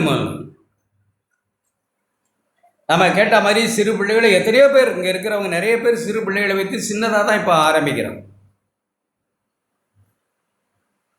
முதல்ல நம்ம கேட்ட மாதிரி நல்ல சாட்சி கேட்டேன், எனக்கு அது ரொம்ப சந்தோஷமாக இருக்குது. நம்ம இப்போவே சின்ன பிள்ளைகளாக இருக்கும்போதே நம்முடைய வாழ்க்கையில் எல்லா வகையிலும் பணம் மட்டும் இல்லை, கடன் மட்டும் இல்லை, அன்பில் நம்ம வளரணும், ஐக்கியத்தில் நம்ம வளரணும், புரிந்து கொள்வதில் நம்ம வளரணும், ஒருவர் நேசிக்கிறதுல நம்ம வளரணும், சமாதானத்தில் நம்ம வளரணும், உண்மையில் வளரணும், நேர்மையில் வளரணும். இதெல்லாம் நம்ம பிள்ளைகள் நம்மளை பார்க்குது. இப்போமே நம்ம நல்லபடியாக நம்ம அஸ்திவாரத்தை நல்லபடியாக நம்ம போட்டு நம்ம கொண்டு போகணும். அப்படி இல்லைன்னா பிள்ளைகள் நம்ம கேட்ட மாதிரி சோகத்துக்கு அந்த பக்கம் போய் காணாமல் போயிடும். நாம் நினச்சிக்கிட்டு பெருசாக யோசிக்கிறோம். ஒரு சில சகோதரர்கள் உண்மையாகவே அவங்க மேலே தாங்களே படுத்துக்கொண்டு தாங்களே எச்சு துப்பவர்களும் இங்கே இருக்கிறோம், தாங்களே அப்படியே தாளாட்டி கொண்டு இருக்கிறவங்களும் இருக்கிறோம். தாங்களை விட்டால் இங்கே வேற யாருமே பெருசாக வேதத்தை படிக்கிறவங்க இல்லைன்னு இருக்கிறோம். நீதிமான் இல்லைன்னு நினைக்கலாம். பிசாசு அப்படியே இதயத்தை தூண்டி விட்டு இந்த பாதங்களுக்கு வழிகளுக்குள்ள கிடக்கிற கல்லை முள்ளை எடுக்க விடாதபடி மயங்க வச்சார். ஒரு ஸ்டெப் எடுக்க வைக்க முடியாது. நம்ம ஜாக்கிரதையாக இருந்து இந்த விஷயங்களில் கவனம் செலுத்தணும். எல்லாரும் செல்லரிச்சு போன மாதிரி நம்ம காலப்போக்கில் செல்லரிச்சு போகக்கூடாது. பார்க்குறதுக்கு மரம் நல்லா இருக்கிறது மாதிரி தோட்டத்தெல்லாம் உண்டு பண்ணக்கூடாதுன்னு ஒரு குறிப்பிட்ட காலம் நான் திரும்பவும் சொல்கிறேன், தப்பா வளையம் கூட கட்டடம் மட்டும் இருக்கும். இங்கே 4 கிழவங்களை மட்டும் வந்து போய்கிட்டு இருக்கிற மாதிரி இருக்கக்கூடாது. எல்லாம் பணத்தின் பின்னாடியும் அப்படியும் இப்படியும் 4-5 வயசானவர்கள் மட்டும் 10 மணிக்கு சபை கூடுற மாதிரி கூண் விழுந்ததும் பல்லு போனதும் சொல்லு போனதும் அப்படியே வந்து 10 மணிக்கு சபை கொடுத்து வந்து உட்காந்துருக்க மாதிரி இருக்கக்கூடாது. அதெல்லாம் இரத்த உடம்புல இருக்கும்போதே, இளமையாக இருக்கும்போதே ஒரு சில தீர்மானங்களை ஆண்டவருக்குன்னு தீர்மானிக்கணும். அது வராது. நாமே நம்முடைய இருதயத்தில் ஆவியானவரால் போதிக்கப்பட்டு இது இல்லை, இது சமாதானம் இருக்கு, நல்லா இருக்கணும், சமாதான கேடை நம்ம சரி செய்யணும். ஏன் அப்படி சொல்கிறாங்கன்னா, சமாதானம் அப்படி பரிசுத்தம் இல்லாமல் சமாதானம் தான் பரிசுத்தம். பரிசுத்தம்னா என்ன? பரிசுத்தம்னா என்ன விளக்கம் நம்ம சொல்கிறோம்? சமாதானம் தான் பரிசுத்தம். நானும் தேவனும் சமாதானமாக இருக்கும். தேவனுக்கும் எனக்கு நடுவில் எந்த பிரிவினையும் இல்லை. அப்பான்னு போய் நிற்கிறேன் நான். சும்மா அப்பா அப்பான்னு கூப்பிடுறோம்லாம் அப்படிலாம் இல்லை. அப்படியெல்லாம் யோசிக்கக்கூடாது. தேவனுக்கும் எனக்கு நடுவில் எந்த பிரிவினையும் எந்த இடைஞ்சலும் எந்த நடுவில் கேப்பும் இல்லை. எப்பவும் ஆண்டவருக்கும் எனக்கும் நடுவில் மனசாட்சியில் உண்டாகிற எந்த விஷயத்தை உடனே செட்டில் பண்ணி காரியங்களை சரி செய்து தகப்பனே அப்பான்னு போய் நிற்கிறேன். நாம் அழுகலாம், நாம் கூச்சல் போடலாம், நம்ம வருஷங்களாய் சபையில் இருக்கேன்னு சொல்லலாம், மனம் உருகி ஜெபிக்கலாம், கூரைக்கு மேலே போகாது. நம்ம மன உருகின மாதிரி இருக்கும், நமக்கு தெரியும். 2 சொட்டு அழுத உடனே நமக்கு திருப்தியாக இருக்கும், ஜபம் முடிஞ்ச மாதிரி இருக்கும். நாம தான் அழுதுட்டோமே, நாம தான் உருகிட்டோமேன்னு. நாம் உருகுனது நாம தான் உருகி நம்ம காலக்கிட்ட தான் கிடக்கு.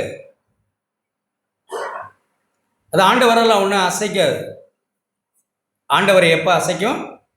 ஆழமான விசுவாசம் உடைய ஒரு மனுஷர் திரும்பி பார்க்க வைக்கும்.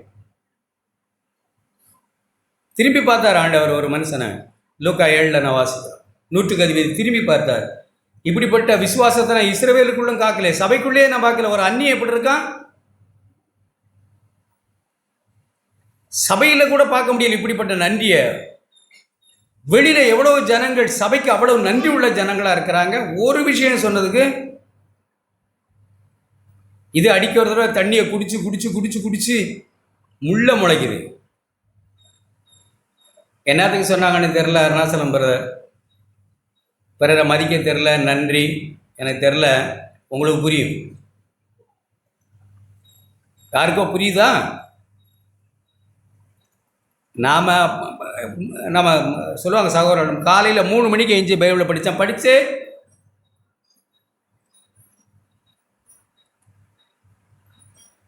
மதங்களில் பாருங்கள் என்ன நடக்குன்னு. எல்லா மதங்களிலும் காலையில் 3 மணி 2 மணிக்கு ஈர துணியை கட்டிக்கிட்டு பச்சை தண்ணியில் குளிச்சுட்டு ஈர தண்ணியில் வந்து சாமிக்கு முன்னாடி அவங்க அப்புறம் நம்ம என்ன செஞ்சிட்டோமே, பெருசாக என்ன செஞ்சிட்டோம்னு நினைக்கிறீங்க? ஈர துணியை கட்டிக்கிட்டு கிட்டு கிட்டு கிட்டு கிட்டு கிட்டுன்னு குளிரில்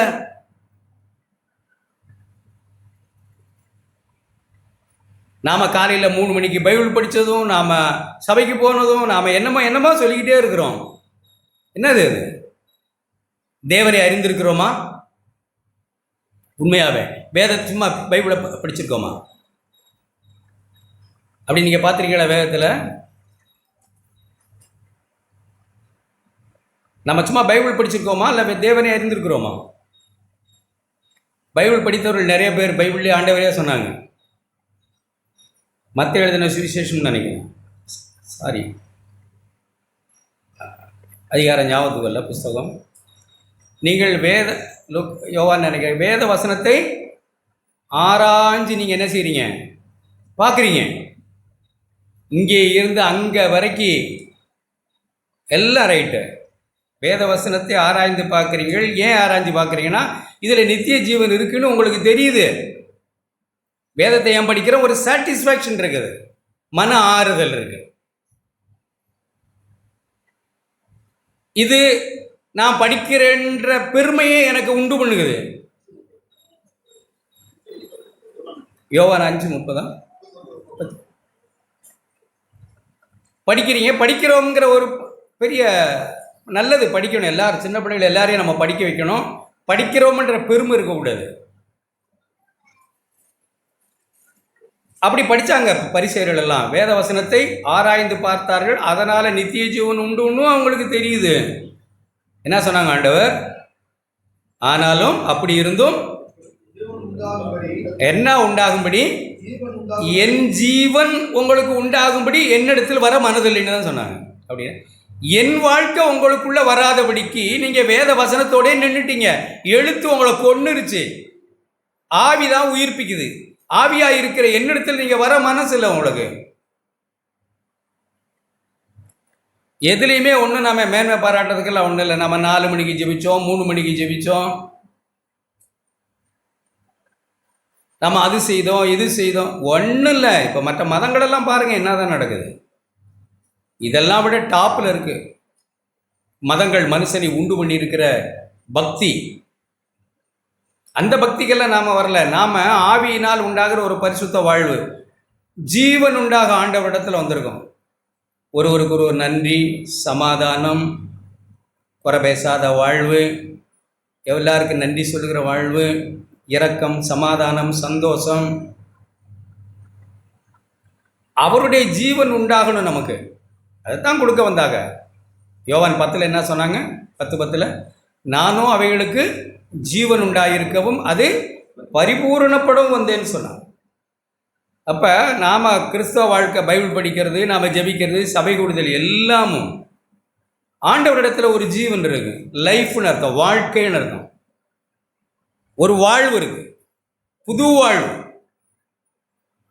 அந்த புது வாழ்வு நம்ம வாழ்வாய் மாற நம்ம ஆண்டவரிடத்தில் வந்ததே புது வாழ்வு நமக்கு உண்டாக. அதை அப்போஸ்தலன் எப்படி சொல்றார் பாரு. எபேசியர் புஸ்தகம்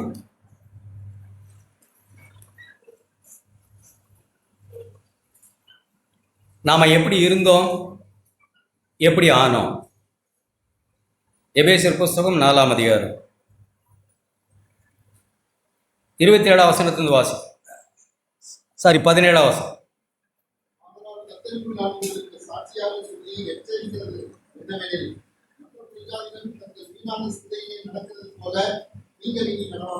வீணான சிந்தனை, கவலை, நாளைய பற்றிய கவலை வேண்டான்னு சொன்னாங்க.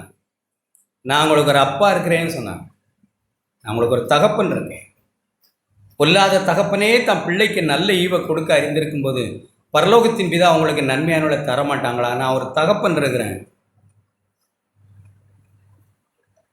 அப்படிதான் சொல்லி நம்மளை அழைச்சாங்க. அப்பாட்ட தான் அழைச்சாங்க, என்னிடத்துல வாங்கன்னு தான் அழைச்சாங்க. வருத்தப்பட்டு பாரம் சோக்குகளை நீங்கள் எல்லாரும் என்னிடத்துல வாங்கன்னு தான் அழைச்சாங்க. அவரிடத்துல வரணும். இங்கே வந்துட்டோங்கிறத பற்றியெல்லாம் சந்தோஷப்படக்கூடாது. நாம் தயவு செய்து ஒரு சபையில் இருக்கிறோம், ஏதோ உபதேசம் கற்றுக்கொண்டா நல்லது, எல்லாமே நல்லது, சபை நல்லது, உபதேசம் நல்லது. ஆனால் அவரிடத்துல வராமல் இருக்க முடியும்னு நம்ம விளங்கிக்கிறணும். என்னிடத்துல வாங்கன்னு சொன்னாங்க. இந்த கூட்டம் நமக்கு ஒரு இளைப்பாறுதலை தராது. அதனுடைய அர்த்தம் நீங்கள் சரியாக விளங்கிக்கணும். இங்கே கூடுகிறது மட்டும் ஒரு மனுஷருக்கு இளைப்பாறுதலை தராது. என்னிடத்துல வாங்க அப்படின்னு ஆண்டவர் அழைத்தார். நான் சாந்தமும் மனத்தாழ்மையாக இருக்கேன், என்னிடத்துல வாங்க, நான் உங்களுக்கு இளைப்பாறுதல் தருவேன்னு தான் சொல்லி அழைச்சாங்க. இங்கே அப்போஸ்தலன் சொல்லுகிறார், மற்ற புறஜாதிகள் தங்கள் வீணான சிந்தனை, நாளை பற்றி கவலை, பயம், பண ஆசை, வீண் வீண் வீண், இதெல்லாமே வீணு. பக்தியே வீண் எழுதியிருக்கு. இப்போ பக்தி வீணாக இருக்கும் எழுதியிருக்கு. கிறிஸ்து உன்னிடத்துல போய் அந்த ஜீவனை, அந்த வாழ்வை நாம பெறாம நமக்கு இருக்கிற பக்தி வீண். தேவபக்தி, தேவபக்திக்கு எதுவா முயற்சி பண்ணு. சரீர முயற்சி எல்லாம் பண்ணாத. சரீர முயற்சின்றது மனுஷனோடு இருக்கிற ஐக்கியத்தை மட்டும் முதல் தேடாதுன்னு கூட வழங்கிக்கலாம். அப்ப வீணான சிந்தனை நடக்கிறது போல நீங்க என்ன செய்யக்கூடாது, இனி நடக்காதீங்க. அவர்கள் புத்தியில் இருள். ரோமர்கள் எழுதியிருக்கப்படி அவர்கள் தேவனை, அப்போ அது எல்லா மனுஷரும் அப்படியே எழுதியிருக்கு. நாமும் அதை எடுத்துக்கொள்ளலாம்.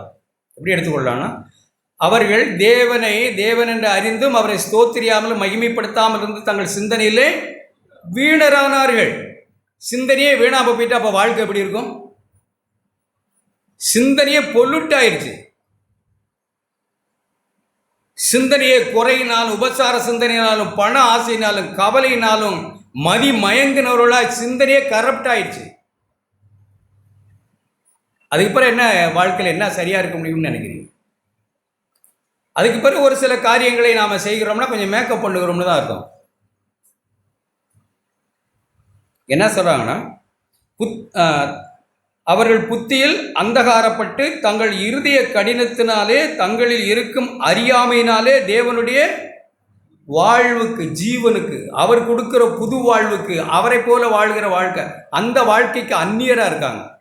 பக்தி இருக்கு, சபைக்கு வராங்க, பாடுறாங்க, ஜெபிக்கிறாங்க, எல்லாம் எவ்ரிதிங்ஸ் ஓகே. ஆனாலும் எதுக்கு அந்நியராக இருக்கிறாங்கன்னா, அவர் கொடுக்கிற வாழ்வுக்கு, புது வாழ்வுக்கு அந்நியராக இருக்காங்க. சபை கூடி நம்ம அடைய வேண்டிய ஒரே ஒரு லக்கு, நம்ம எல்லாருடைய நோக்கமும் அவரை போல ஆகிறது. அதுதான் நம்முடைய அழைப்பு. குறைவுகள் இருக்கலாம், பவுல் இப்போ நம்ம பிலிப்பியர்ல நான் வாசித்தோம்ல, அடைந்தாயிற்று அல்லது முற்றிலும் தேர்ந்தவனின் ஒரு எண்ணமும் அவருக்கு இல்லைன்னா நமக்கு இதை பற்றி யோசிக்க வேண்டியதில்லை. நாம் நம்முடைய இலக்கு அவருடைய சாயல், அவருடைய சுபாவம். இதைத்தான் குடும்பம், பிள்ளைகள், வேலை எல்லாத்தையும் வச்சு அதுக்குள்ளே வச்சுருக்காங்க. நம்ம இதெல்லாம் பெரிய பாரமாக எடுக்கக்கூடாது. இதெல்லாம் பெரிய சுமையாய், இதெல்லாம் சம்பாரித்து கொட்டுறேன்னு, இதெல்லாம் இப்படி சமைச்சு ஓடா தேயிறன்னு யோசிக்கக்கூடாது. துணி துவைச்சு அது செய்து இது செய்து இப்படியெல்லாம் என்ன சொல்கிறது, ஒரு சர்வண்டு மாதிரி இருக்கனே அழுக்கக்கூடாது. இதற்குள்ளே, இந்த வாழ்வுக்குள்ளே, இந்த இம்மையான வாழ்வுக்குள்ளே புருஷன், மனைவி, பிள்ளைகள், சபை, வேலை, சம்பாத்தியம், கடை, வீடு, குடுக்கல் வாங்கல் எல்லாவற்றின் மத்தியிலும் தேவன் இதுக்குள்ளே தன் ஜீவனை வைத்திருக்கிறார். இதில் தான் நம்ம கண்டு அடையணும். இதெல்லாம் இல்லைன்னா அங்கே வேற என்ன இருக்கு? சன்னியாசி மாதிரி போய் அங்கே இருந்து சொல்லலாமா? அன்பு. உன் அன்பு யாருக்கு வேணும்? அன்பு என்கிட்ட நிறைய இருக்கு, கொடுக்கறதுக்கு ஆள் இல்லையா? கூறு கட்டவன உன்கிட்ட அன்பு இருக்கு, கொடுக்க ஒரு ஆள் வேணும்ல, அதானே அன்பு. எங்கிட்ட பாரு, என்கிட்ட அன்பு இருக்கு, கொடுக்க என் மனைவி இருக்கிறா. மனைவி சொல்றாங்க என்கிட்ட அன்பு இருக்கு, அன்பு பகிர்ந்து கொள்வதற்கு புருஷன் இருக்கிறார், பிள்ளைகள் இருக்கிறார்கள். ஏன் சமைக்கிறேன்? அவங்கெல்லாம் உட்காந்து வேர்க்க விறுவிறுக்க உட்காந்து அவங்கெல்லாம் அப்படியே எடுத்து சாப்பிட்டு நல்லா இருக்குன்னு சொல்கிறத கேட்ட உடனே பசியே ஆற்று போகுது, அப்படியே மறந்து போகுது. ஆற்று போகல, மறந்து போகுது. என்ன சந்தோஷம் இல்லை இல்லையா? அப்படி இல்லையா?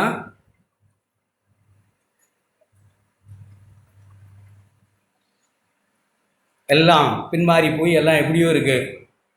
மீன் எடுத்து சுட்டு கரையில் நின்று பிள்ளைகளே எப்படி இருக்கு?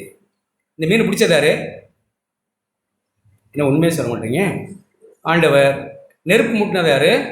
ஆண்டவர். மீன் சுட்டது யாரு? ஆண்டவர். யாரை கூப்பிடுகிறார் இப்ப? பிள்ளைகளே. எவ்வளோ சந்தோஷம் இல்லை?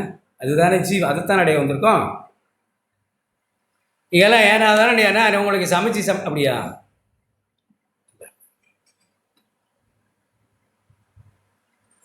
பசியாரு பட்டினாக்களை சாவிட அப்படியா? கரையில் வந்து இன்னும் கறி நெருப்பு உண்டாக்கி மீன் சுட்டு, என்ன அன்பு! அவரை போல் அல்லவா நான் மாற அழைக்கப்பட்டிருக்கேன். எத்தனை முறை கேட்டேன், போன வாரம் முந்தின வாரமே வாசித்தேன். அப்படி அந்த எத்தனையோ வருஷங்களாக நம்ம கேட்டுக்கிட்டு இருக்கோம். வீழ நம்முடைய வாழ்க்கையில் ஜீவனாய் மாறுதானு தான் நம்ம கேட்டு போகக்கூடாது. கல்லறையில் ஓடி வந்து பார்க்குறாங்க, ஒருத்தரை சுற்றி கட்டி இருக்கிற துணி அது பிரிக்கப்படுது. அந்த துணி என்ன செய்யுது? பிரிக்கப்படுது. எப்படி கிடக்கலாம் நினைச்சு பாருங்க.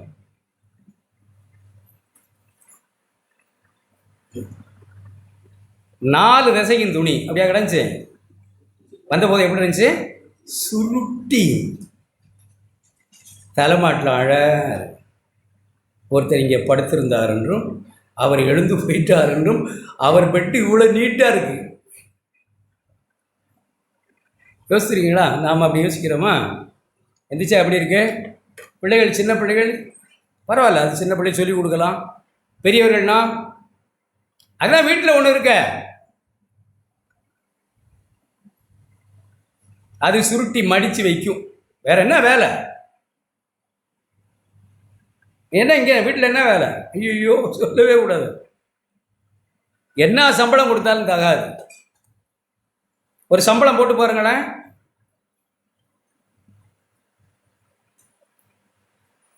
இந்த மகாராஜா வெளியில் போய் சம்பாதிச்சா தான் இங்கே வாயே என்ன சொல்கிறது, புகழே நடக்கும் அப்படின்னு. அப்படியா?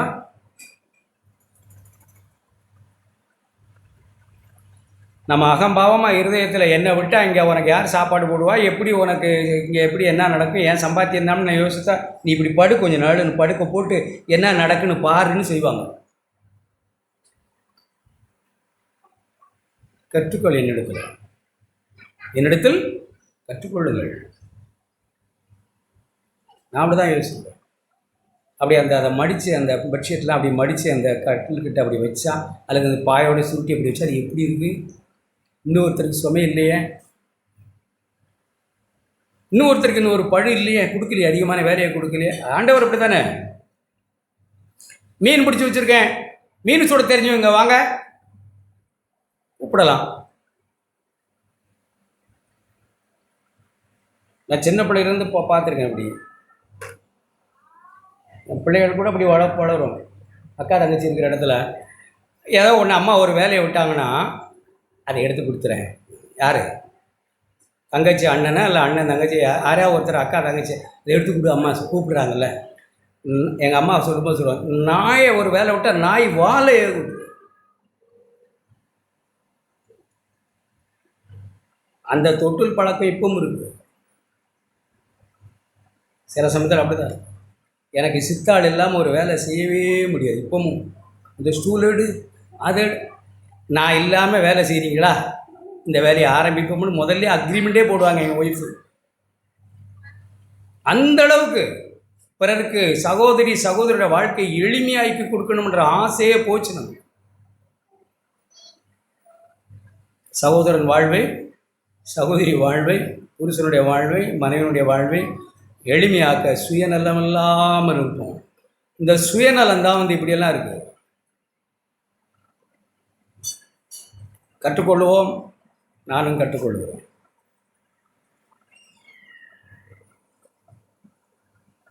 ஜீவனுக்கு அந்நியராயிருந்து உணர்வில்லாதவர்களாய் 19 சகலவிதமான அசுத்தங்களையும் ஆவலோட நடப்புக்கும்படி காம விகாரத்துக்கு ஒப்பு கொடுத்திருக்கிறார்கள்.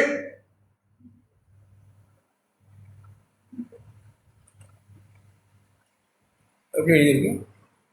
ஒப்பு கொடுத்திருக்கிறார்கள் அவர்கள். அப்படிதான் நம்மெல்லாம் இருந்தோம். இது யாரையோ சொல்றதுக்காக நான் சொல்லலை. இப்படியெல்லாம் தான் நாம் இருந்தோம். காமவிகாரத்துக்கு ஒப்பு கொடுத்தவர்களாய், அசுத்தங்களை ஆவலோட நடப்பித்த மக்களாய், உணர்வில்லாதவர்களாய், சகல அசுத்தங்களை ஆவலோட நடப்பித்த மக்களாய் வாழ்ந்த நாம் இப்போ கிறிஸ்துவனிடத்தில் வந்தோம். அடுத்த வசனம் எழுதியிருக்கு, நீங்களோ இவ்விதமாய் கிறிஸ்துவனிடத்தில் வந்து கற்றுக்கொள்ளவில்லை, கிறிஸ்துவனிடத்திலே வந்து ஒன்றை கற்றுக்கொண்டோம். அது எப்படி வந்ததுன்னு அடுத்து எழுதியிருக்கு. நாமோ முந்தின நடக்கைக்குரிய 22 வசனம், மோசம் போக்கும் இச்சைகளாலே கெட்டு போகிற பழைய மனுஷனை களைந்து விட்டார் ஆண்டவர். திரும்ப திரும்ப நான் சொல்றேன், நமக்கு இருக்கிற நல்ல சுபாவங்களை மெருகேற்றி ஒரு கிறிஸ்தவ வாழ்க்கை வாழணும்னு ஒருத்தர் கூட யோசிக்க கூடாது. எல்லாருக்கும் நல்ல குணம் இருக்கு. யார் அப்படியே சும்மா அப்படி இப்படியெல்லாம் இல்லை. நமக்கு நல்ல குணங்கள்லாம் இருக்கத்தான் செய்யுது. அது ஜென்ம சுபாவம். யார் தான் அன்பா இல்லை? அது ஜென்மத்தோட பிறந்தது, மாம்சத்தினால பிறந்தது. குணம் ஒரு சில குணங்கள் அது ஒரு நேரம் அப்படி இருக்கும், ஒரு நேரம் இப்படி இருக்கும், ஒரு நேரம் எப்படியோ இருக்கும். இந்த மனுஷனெல்லாம் வச்சு தேவன் புது வாழ்வு தர அழைக்கல. இந்த பழைய மனுஷனை பெயிண்ட் அடித்து டிங்கரிங் பண்ணி அப்படி இப்படி மேக்கப் பண்ணி இங்கே வந்த உடனே ஒரு வேஷம் அப்படியே நாம் ஆகி கொண்டு ஒரு மாதிரி தாழ்மையாகவும் சோகமாகவும் அப்படியே இறுக்கமாகவும் ஒரு மாதிரி புன்முறுவலோடும் என்ன வேணாலும் நீங்கள் சேர்த்துங்க, நான் சொல்கிறேன் புரிஞ்சுக்கிறதுக்காக. அப்படியே ஒரு மாதிரி நாம் அப்படியே ஆகிறவங்கள ஆகணும்லாம் தேவன் விரும்பலை. இப்படிப்பட்டவனை கொண்டெல்லாம் ஒன்றுமே செய்ய முடியாது. இந்த பழைய மனுஷனை சாகத்தான் அடிக்கணும், வேற வழி இல்லை. இவன் செத்துறணும், அவ்வளோதான். புது மனுஷனை உருவாக்கலாம், அவ்வளோதான் ஆண்டவரை பொறுத்தவரில். அதனால தான் ரோமர் 6 எழுதியிருக்கு, நம்ம பாவத்துக்கு ஊழியம் செய்யாதபடிக்கு இந்த மனுஷனை கொண்டு அவன் பாவத்துக்கு தான் ஊழியம் செய்வான். அது என்னத்தை தான் தூக்கி கட்டலில் ஓட்டாலும் சேத்துக்கு தான் போகும். அது எப்பவும் அப்படிதான். அது என்னதான் நாம் அதை கேட்டோம் இதை கேட்டோம் அங்கே போனோம் இங்கே போனோம் வேத வாசித்தோம் சபைக்கு வந்தோம் என்ன செய்தாலும் பழைய சுபாவத்தை தேவன் ஒன்றுமே செய்ய போகிறதில்ல. அதை பெயிண்ட் அடித்து அதை ஒரு மாதிரி மேக்கப் பண்ணி எல்லாம் பண்ண போகிறதே இல்லை. அவன் திரும்ப திரும்ப பாவத்துக்கு தான் ஊழியம் செய்ய போவான்னு அவருக்கு தெரியும். அதனால் நாம் இனி பாவத்துக்கு ஊழியம் செய்யாதபடிக்கு நம்முடைய பழைய மனுஷன் அவரோடு கூட சிலுவையில் அரைஞ்சிட்டாங்க, கொன்னுட்டாங்க. இங்கே அப்படி எழுதிருக்கு பாருங்க, நாம் எப்படி அந்த முந்தின நடக்கக்கூடிய மோசம் போக்கும் இச்சைகளாலே கெட்டுப்போகிற பழைய மனுஷனை காளைய போட்டுட்டான் சிலுவையில். அவன் செத்துட்டான். அப்படி செத்துட்டதுனால ஒரு ஆண்டவருடைய பிள்ளைக்கு ஒரு உணர்வு பரிசுத்த ஆவியானவர் தருகிறார். நான் கிறிஸ்துவுடனே கூட சிலுவையில் கிறிஸ்தவ வாழ்க்கை விளையாடக்கூடாது. அருமையான சகோதரனே, சகோதரியே,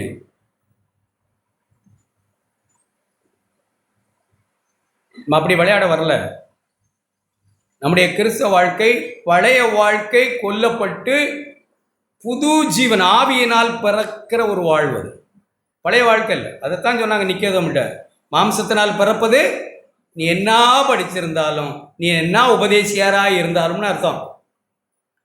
நீ என்ன வேதம் போதிக்கிறவனாக இருந்தாலும், நீ எவ்வளவு படிச்சிருந்தாலும், எத்தனை வருஷமாக நீங்கள் உங்கள் மதத்தில் நீங்கள் இருந்தாலும் பிரதர், நீங்கள் பார்ன் அகெயின் கிறிஸ்டியனாக மறுபடியும் பிறக்கணும். எப்படி மறுபடியும் பிறக்கிறது? ஆவியினால். பரிசுத்த ஆவியினால் தொடப்பட்டு, ஆண்டவரே நான் பாவியின் உணர்வடைந்து, என் பாவத்துக்காகத்தான் நீங்கள் மரித்தீங்க ஆண்டவரே, உள்ளத்துக்கு வாங்க அப்படின்னு நம்ம கேட்டபோது நமக்குள்ளே வந்த ஜீவன், கிறிஸ்துவின் ஜீவன், ஏதோ கூப்பிட்டோம் வந்துட்டாரு போனார் அப்படி இப்படிலாம் கற்பனை பண்ணக்கூடாது. ஒரு நல்ல நிச்சயம் இருக்கணும். ஒரு கற்பனையில் வாழக்கூடாது. நாம் தேவனுடைய பிள்ளைகளாக இருக்கிறோம்னு யார் சொன்னது? பெற்றோர் கூட சொல்லிக் கொடுக்கக்கூடாது. அது இப்போ தேவனுடைய பிள்ளைகள் தான். அது ஒன்றும் சாத்தான் பிள்ளைகள் இல்லை, தேவனுடைய பிள்ளைகள் தான். ஆனால் அவர்களுக்கே ஒரு பர்சனலான கன்ஃபர்மேஷன் வரணும். ஒரு குறிப்பிட்ட வயசில் போன வரை யாரோ ஒரு பிள்ளையை கொடுத்தாங்க, கையை நம்ம ஜெபிச்சோம், என்ன சொல்கிறோம்? இவன் ஏற்ற வழியில் இவள் ஏற்ற வழியில் ரட்சிக்கப்படணும்னு தானே சொல்கிறோம். சபையில் பிறந்ததுனால ரட்சிக்கப்பட்டதெல்லாம் ஆகாது. அது அப்படி இல்லை. பிள்ளைகளை அப்படி நான் வளர்க்கக்கூடாது. ஒரு பர்சனலாகவே ஒரு எக்ஸ்பீரியன்ஸ் வரணும். நான் மறுபடியும் தேவனால் பிறந்தவன், தேவனுடைய ஆவியினால் பிறந்தவன். சிலுவையிலே கிறிஸ்து என்னுடைய பாவத்துக்காய் செய்ததை ஒரு மனுஷன் பர்சனலாகவே ஆவியானவர் உணர்த்தி, மெய்யாக அவர் என் துக்கங்களை சுமந்தார், எனக்கு வர வேண்டிய ஆக்கினை அவர்வேல் வந்ததெல்லாம் ஒரு மனுஷன் ஆழமாய் உணர்ந்து மனம் திரும்பி இருதயத்தில் தொடப்பட்டு குத்தப்பட்டவனாய் மனம் திரும்புகிற ஒரு புது வாழ்வு, ஆவியினால் உண்டாகிற புது வாழ்வு. அப்படி ஒரு புது வாழ்வு உண்டாகிறதுக்கு பிள்ளைகளெல்லாம் நம்ம அதுக்காகத்தான் காத்திருக்கணும். அவங்க சண்டே கிளாஸில் எப்படி வசனம் சொல்கிறாங்க, 119 சங்கீதமே காணாமல் சொல்லுவாங்க, 23 சங்கீதம் மனப்பாடமாக தெரியணும். நம்மகிட்ட ஒன்றுமே தெரியறதில்ல. சில சபைகளில் இருக்கிறது என்னென்னா, 119 சங்கீதத்தை ஒரு பையன் மனப்பாடமாக சொல்கிறான், 23 சங்கீதத்தை மனப்பாடமாக சொல்கிறாங்க. நம்மிடத்தில் மத்த எழுதின சுவிசேஷம்னா ஆதி ஆமத்தை பரட்டிட்டு உட்காந்துருக்கு 15 வயசுக்குள்ள. தப்பாக சொல்ல, நாம் இதையும் அடையலை அதையும் அடையலை.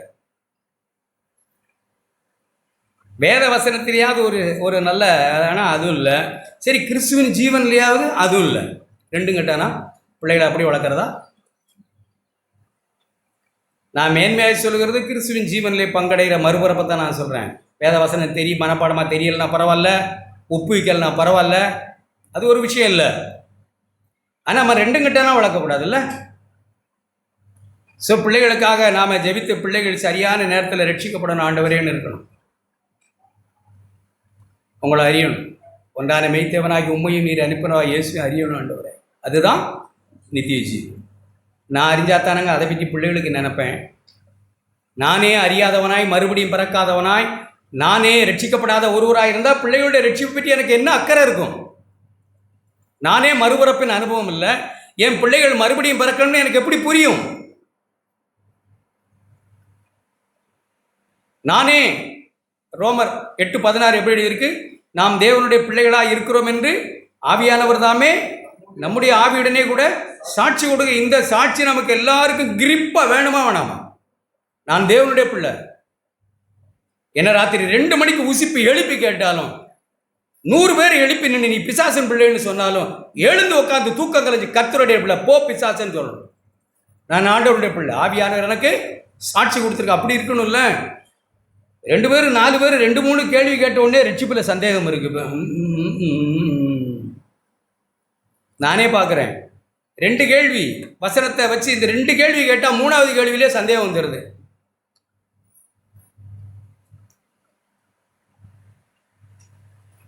கொஞ்சம் அப்படி லேசாக ஒரு சந்தேகத்தை கேட்டாலே அழிஞ்சு போயிரும் பிரதர், ரட்சிப்புன்னு வந்துடுது. ஒரு பர்சனலாக நிச்சயமே இல்லை. நாம் ஒவ்வொருவரும், நான் என்ன சொல்கிறேன்னா, நம்ம ஒவ்வொருவரும் உபதேச ரீதியாகவோ ஒரு கூட்டமாகவோ ஒரு விஷயத்தை அறியக்கூடாது. பர்சனலாக என் ரட்சிப்பு எவ்வளவு பாதுகாப்பாக என் கர்த்தரிடத்தில் இருக்குன்னு அறியணும்னு நான் நினைக்கிறேன். அப்படிதான் என் ரட்சிப்பு எவ்வளவு பாதுகாப்பாக என் ஆண்டவருடைய கரத்தில் இருக்குன்னு நான் அறியணும், பர்சனலாக அறியணும். அது உபதேச ரீதியாய் ஒரு சபையாய் பாதுகாப்பாக இருக்குன்னா நான் சொல்ல வரல. என்ன நீங்கள் எப்போ கேட்டாலும் நான் சொல்கிறேன், என் ரட்சிப்பு என் ஆண்டவரிடத்தில் பாதுகாப்பாக இருக்கு. அதில் ஒரு தடுமாற்றமும் எனக்கு இல்லை. நீங்கள் அழியும்னாலும் சரி, அழியாமல் போகும்னாலும் சரி, நீங்கள் என்ன வேணாலும் உபதேச ரீதியாவோ கும்பலாவோ என்ன வேணாலும் சொல்லிட்டு கிடங்க. ஆனால் எனக்கு ஒரு நிச்சயம் இருக்கு, பர்சனலாய் தனிப்பட்ட விதமாய் என் ரட்சிப்பு என் தேவனிடத்தில் பாதுகாப்பாக இருக்கு. அல்லேலூயான்னு தான் இருக்கு. எவரும் அதை என்ன டிஸ்டர்ப் பண்ண முடியாது. அது தேவனும் நானும் கூட்டமாக அழியாது அப்படின்லாம் நான் இங்கே சொல்ல வரல. உபதேச ரீதியாக அவங்களோட எதையும் பேச நான் வரல. பர்சனலாக ஒரு மனுஷன், ஒரு சகோதரன், சகோதரி, புருஷன், மனைவி, பிள்ளைகள் தேவன் அப்படி அறியணும். என் ரட்சிப்பு என் தேவனிடத்தில் எவ்வளவு பாதுகாப்பாக இருக்கு. அல்லேலூயா ஆண்டவரே, நான் அது மேலே தான் நிற்க விரும்புகிறேன். வலுவாதபடி என்னை காக்கவும் மகிமுள்ள சன்னிதானத்தில் என்னை மகிழ்ச்சியோடு கொண்டு போய் நிறுத்தும் வல்லவரான என் கர்த்தர் என் ஆண்டவர் இருக்கு. என்னை பழுக விட மாட்டான். காலையில் எழுந்துச்சி போயிடுச்சோ, அப்புறம் சாயங்காலம் வந்துருச்சோ, அப்புறம் ஞாயிற்றுக்கிழமை வந்துருச்சோ, சனிக்கிழமை போயிருச்சோ, அப்படியெல்லாம் இல்லை என் கிறிஸ்தவ வாழ்க்கை. அப்படியெல்லாம் இல்லை, நிச்சயமாக இல்லை. ஒருவனும் அவர் கையிலிருந்து என்னை பறிக்க முடியாது.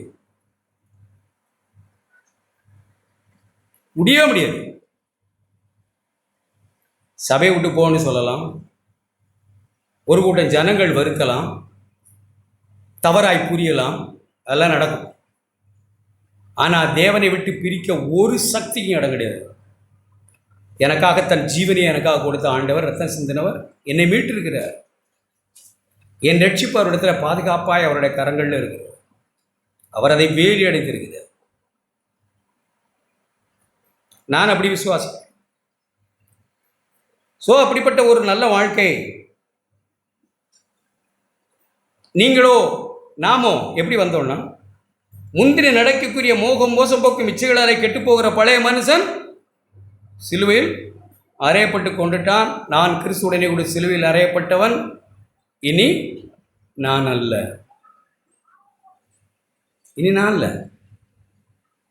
ஒவ்வொரு நாளும் சிந்திக்கணும், நான் அல்ல, எனக்குள்ளே கிறிஸ்து பிழைத்திருக்கிறார். அது அறையப்பட்டவங்க சொல்ற வார்த்தை, அறையப்பட்டது என்று விசுவாசிக்கிறவர்கள் சொல்லுகிற வார்த்தை. எல்லாரையும் சொல்ல வைக்க முடியாது. அப்படி சொல்ல வச்சு பார்த்தேன், அது அப்படி இல்லைன்னு அர்த்தம்.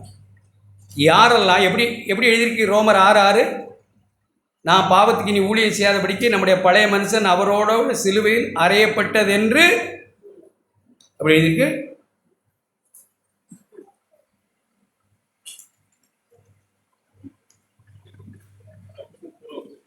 எப்படி அறிந்திருக்கிறோம், அறிந்தவர்கள் சொல்லுகிறது. நான் அல்ல, கிறிஸ்து எனக்குள் பிழைத்திருக்கிறார்னு அதை அறிந்தவர்கள், ஆவியிலே அறிந்தவர்கள். நாம் அப்போ 2000 வருஷங்களுக்கு முன்னாடி, 2030 வருஷங்களுக்கு முன்னாடி நாம் அறையப்படலை. 25 வருஷங்களுக்கு 20 வருஷம் முன்னாடி நாம் அவரோட கூட அறையப்படலை. வேதம் சொல்லுது அப்படி. நான் அதை விசுவாசிக்கிறேன், பழைய மனுஷன் அவரோட சிலுவையில் அறையப்பட்டுட்டான்னு. ஐ பிலீவ் இட், அதை நம்புறேன், நான் விசுவாசிக்கிறேன். அவர்கள் சொல்லுகிறது தான் இனி நான் அல்லன்னு. எல்லாரும் இல்லை, எல்லாரும் சொல்ல முடியாது, சொல்லவும் கூடாது. நான் அல்லன்னு யார் சொல்லணும்னா, நான் என்னுடைய பழைய மனுஷன் அவரோட கூட சிலுவையில் அறையப்பட்டான் என்று விசுவாசிக்கிறவர்கள். இப்பவும் விசுவாசிக்கிறவர்கள் என்ன சொல்றாங்க, நான் கிறிஸ்துவுடனே கூட சிலுவையில் அறையப்பட்டேன், ஆயினும் பிழைத்திருக்கிறேன். இப்போ யாரும் இல்லை, நான் அல்ல, கிறிஸ்துவே எனக்குள் பிழைத்திருக்கிறார். என்னில் அன்பு கூர்ந்து எனக்காக தம்முடைய குமாரனை தந்த விசுவாசத்தினால நான் இப்போ ஒரு வாழ்க்கை, விசுவாச வாழ்வு நான் வாழுகிறேன். நான் அல்ல, கிறிஸ்து எனக்குள் பிழைத்திருக்கிறார். அந்த பழைய மனுஷனை களைந்து விட்டு உங்கள் உள்ளத்தில் 28 வசனம், 23 வசனம் சார், உங்கள் உள்ளத்திலே புதிதான கவனிக்கிறீங்களா? என்ன எழுதியிருக்கு? உங்கள் உள்ளத்திலே புதிதான ஆவி, மனுஷ ஆவி அல்ல, மனுஷனுக்குன்னு இருக்கிற சுபாவம் அல்ல, ஒரு புதிய ஆவி, கிறிஸ்துவின் ஆவி. அடுத்து என்ன எழுதியிருக்கு பாருங்க.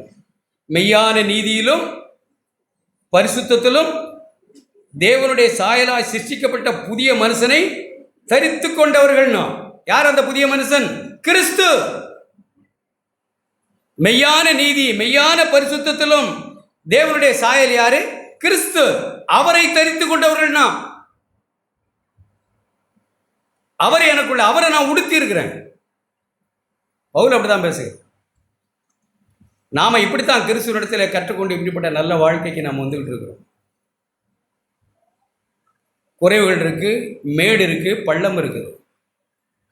ஆனால் இது இந்த லைஃப் டைமில் சாகிறதுக்கு முன்னாடி கிறிஸ்து அவரை போல என்னை ஆக்கிடுவார். அதுதானே வந்தாங்க, ஆக்கிடுவாங்க. அப்படித்தான் நம்ம அவயவங்களாக இருக்கிறோம். ஒவ்வொரு சகோதரனும் சகோதரி இப்படிப்பட்ட நல்ல நம்பிக்கை உடையவர்களாக இருக்கு. நம்முடைய தனிப்பட்ட வாழ்க்கை, நம்முடைய குடும்ப வாழ்க்கை, இதில் தான் நம்ம கவனம் செலுத்தணும். இந்தியாவெங்கும் இந்த பக்கத்து வீட்டில் சமாதானமாக இருக்கும், அப்புறம் இந்தியாவை பார்ப்போம். பக்கத்து வீட்டில் சுவிசேஷம் சொல்ல முடியுமா? நமக்கு ஒரு உதவி செய்யலாமா? கேட்காம முருங்கைக்காயை பறிச்சுட்டு போயிட்டா என்ன செய்யறது? கூக்குரல் அங்கே விடனாலும்